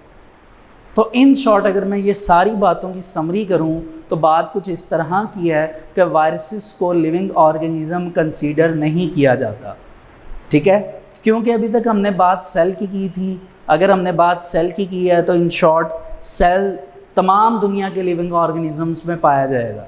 तो इन शॉर्ट असल में जो बात हमने सेल की अभी तक डिस्कस की है वो इन शॉर्ट हमने दुनिया के तमाम लिविंग ऑर्गेनिजम्स की बात कर ली है। लेकिन अब हम बात स्टार्ट करने लगे हैं नॉन लिविंग ऑर्गेनिजम्स की, जिसकी सबसे सूटेबल एग्जांपल है वायरस। तो इसी वजह से जो नेक्स्ट टॉपिक को नाम मेंशन दिया गया है वो है सब सेलुलर। सब का मतलब यहाँ पे समझ लीजिए पहले, ठीक है, सब सेलुलर सेल से पहले, और ए सेलुलर, ए का मतलब क्या होता है? Not cellular particle mean to say कि जो सेल नहीं होंगे। तो जैसा कि मैंने आपको बताया कि इसके एग्जांपल में आप इजीली लिख सकते हैं वायरसेस, जिसमें आपने कुछ टाइप्स भी पढ़ी थी, प्राइन्स, वेरियोइड्स, ये टाइप्स आपने 3rd चैप्टर में पढ़ी ही थी। तो वायरसेस असल में क्या हैं? Non living. तो आइए देखते हैं, एक दो करैक्टर ऐसे लिखे गए हैं इनके जो कि इनकी लिविंग और नॉन लिविंग के बारे में एक्सप्लेन होते हैं। सब सेलुलर और ए cellular particles, page number 56। According to the first principle of the cell theory, all organisms are composed of 1 और मोर सेल्स। देखिए सेल थ्योरी का पहला पॉइंट ये था कि जितने भी सेल्स हैं वो 1 और मोर सेल्स पे कंसिस्ट करते हैं, जितने भी ऑर्गेनिजम्स हैं। तो अब वो कह रहा है कि जो वायरस हैं, प्राइन्स हैं, वेरियोइड्स हैं, are not composed of cells, ये सेल्स से मिलकर नहीं बने हुए, रादर दे आर सब सेलुलर और ए सेलुलर पार्टिकल, बल्कि ये तमाम के तमाम सब सेलुलर हैं, सेल से पहले के पार्टिकल्स हैं, या ए सेलुलर हैं यानी सेल नहीं हैं। यहाँ से अंडरलाइन करिए कुछ प्रॉपर्टीज़ जो कि इस चीज़ को रिप्रेजेंट करेंगी कि वायरसेस नॉन सेलुलर होते हैं या नॉट असेलुलर होते हैं। They do not run any metabolism inside them. पहली बात तो वायरसेस अपने अंदर कोई भी मेटाबॉलिज्म जो है वो अकर नहीं करते। मेटाबॉलिज्म क्या होता है ये आपको पता होना चाहिए। इसको ये एक वर्ड है डिफरेंट लैंग्वेज का, अगर आप इसको इंग्लिश में ट्रांसलेट करें तो मेटाबॉलिज्म का मतलब है चेंज, जिसकी फर्दर 2 टाइप्स हैं, ये आपको पहले भी बता दी गई थी। The first is catabolism and the second is anabolism. In short ये एक ऐसा प्रोसेस है मेटाबॉलिज्म जिसमें आपके फूड की ऑक्सीडेशन रिडक्शन होती है और उससे आपको एनर्जी मिलती है। अब ज़ाहिर सी बात है हमें एनर्जी की इसलिए ज़रूरत है क्योंकि हम एक लिविंग बॉडी हैं, लिविंग ऑर्गेनिज्म हैं, हमने अपनी लाइफ में डिफरेंट एक्टिविटीज़ को परफॉर्म करना है और उसकी परफॉर्मेंस के लिए हमें एनर्जी की ज़रूरत है। फॉर एग्ज़ाम्पल अभी मैं आपका लेक्चर ले रहा हूँ तो मैं बोल रहा हूँ, स्पीच कर रहा हूँ, इस स्पीच के लिए मुझे मेंटल पावर चाहिए, मुझे फ़िज़िकली तौर पे स्पीच के लिए पावर चाहिए। तो ये सारी पावर जो है मुझे कहाँ से मिली है? फूड से। और वो फूड जो भी मैंने खाया वो असल में उसमें कौन सा प्रोसेस अकर हुआ? मेटाबॉलिज्म। इसी तरह आप अपनी लाइफ में कोई भी एक्टिविटी परफॉर्म करते हैं तो वो मेटाबॉलिज्म की बेस पे करते हैं। लेकिन जैसा कि मैंने आपको इस टॉपिक के स्टार्टिंग में बताया कि वायरसेस जो हैं ये एयर में फ़्लो करते रहते हैं, तो वो एयर के प्रेशर की वजह से फ़्लो करते हैं, खुद ये अपनी बॉडी से मूवमेंट नहीं कर सकते, ठीक है, एयर के प्रेशर की वजह से ये फ़्लो होते हैं। They show some characteristic. अब ये कुछ कैरेक्टरिस्टिक शो करते हैं जो कि लिविंग ऑर्गेनिजम्स की तरह हैं। अब वो कैरेक्टरिस्टिक्स क्या हैं? They can increase in number, कि ये अपने आप को नंबर्स में बढ़ा सकते हैं, लिविंग ऑर्गेनिजम्स भी कर सकते हैं रिप्रोडक्शन के थ्रू। इसके अलावा they can transmit their characters to next generation, और ये अगली जनरेशन में अपने कैरेक्टर ट्रांसमिट कर सकते हैं। जैसे मैंने आपको बताया कि ये आते हैं, इनके पास एक नीडल लाइक स्ट्रक्चर होता है, ये लिविंग बॉडी में इंजेक्ट करते हैं, इनकी बॉडी में डीएनए होता है, वो डीएनए इस बॉडी में ट्रांसफ़र हो जाता है। तो इस तरह वो डीएनए कॉपीज़ बनाता रहता है और इनकी जनरेशन चलती रहती है। ठीक है। We know that such acellular particles are not classified in any of the 5 kingdoms of organisms. ये बात हमें पहले भी पता थी, इसीलिए उन्होंने ये कहा है कि वी नो दैट, कि हम पहले से ये जानते हैं कि इनको हमने 5 किंगडम्स में नहीं रखा होगा। तो इस तरह स्टूडेंट्स हमें आज ये बात समझ आती है इस हिस्ट्री के टॉपिक से प्रॉपरली कि दुनिया में जितने भी लिविंग ऑर्गेनिजम्स हैं वो तमाम के तमाम एक फंडामेंटल यूनिट पे खड़े हैं विच इज़ कॉल्ड सेल, और जिनके पास सेल नहीं होगा वो क्या कंसीडर होंगे, non living. For example viruses. तो हमारे सिलेबस के अकॉर्डिंग हमें यहाँ तक बताया गया है सॉरी, और हमने इसको अच्छी तरह रीड आउट कर लिया है। तो स्टूडेंट्स यहाँ तक मैं यही कहूँगा कि इसमें आपके पास फर्स्ट ऑफ ऑल जो मैथायस श्लाइडन है उनकी जो इम्पॉर्टेंट बात थी, स्टेटमेंट थी रिगार्डिंग टू प्लांट टिश्यूज़, एक। सेकंड आप कह लीजिए कि सेल थ्योरी के पॉइंट्स 2। तीसरा आपके पास सेल सब सेलुलर और एसेलुलर पार्टिकल्स 3। ये 3 topic as a short question हैं। इसके अलावा बाकी आपने इनको होम असाइनमेंट के तौर पे MCQs के तौर पे बनाना है। होपफुली स्टूडेंट्स आपको ये लेक्चर समझ आ गया होगा। आज हम अपना वर्क फॉर डे 4 यहाँ तक कंप्लीट करते हैं। Thank you so much.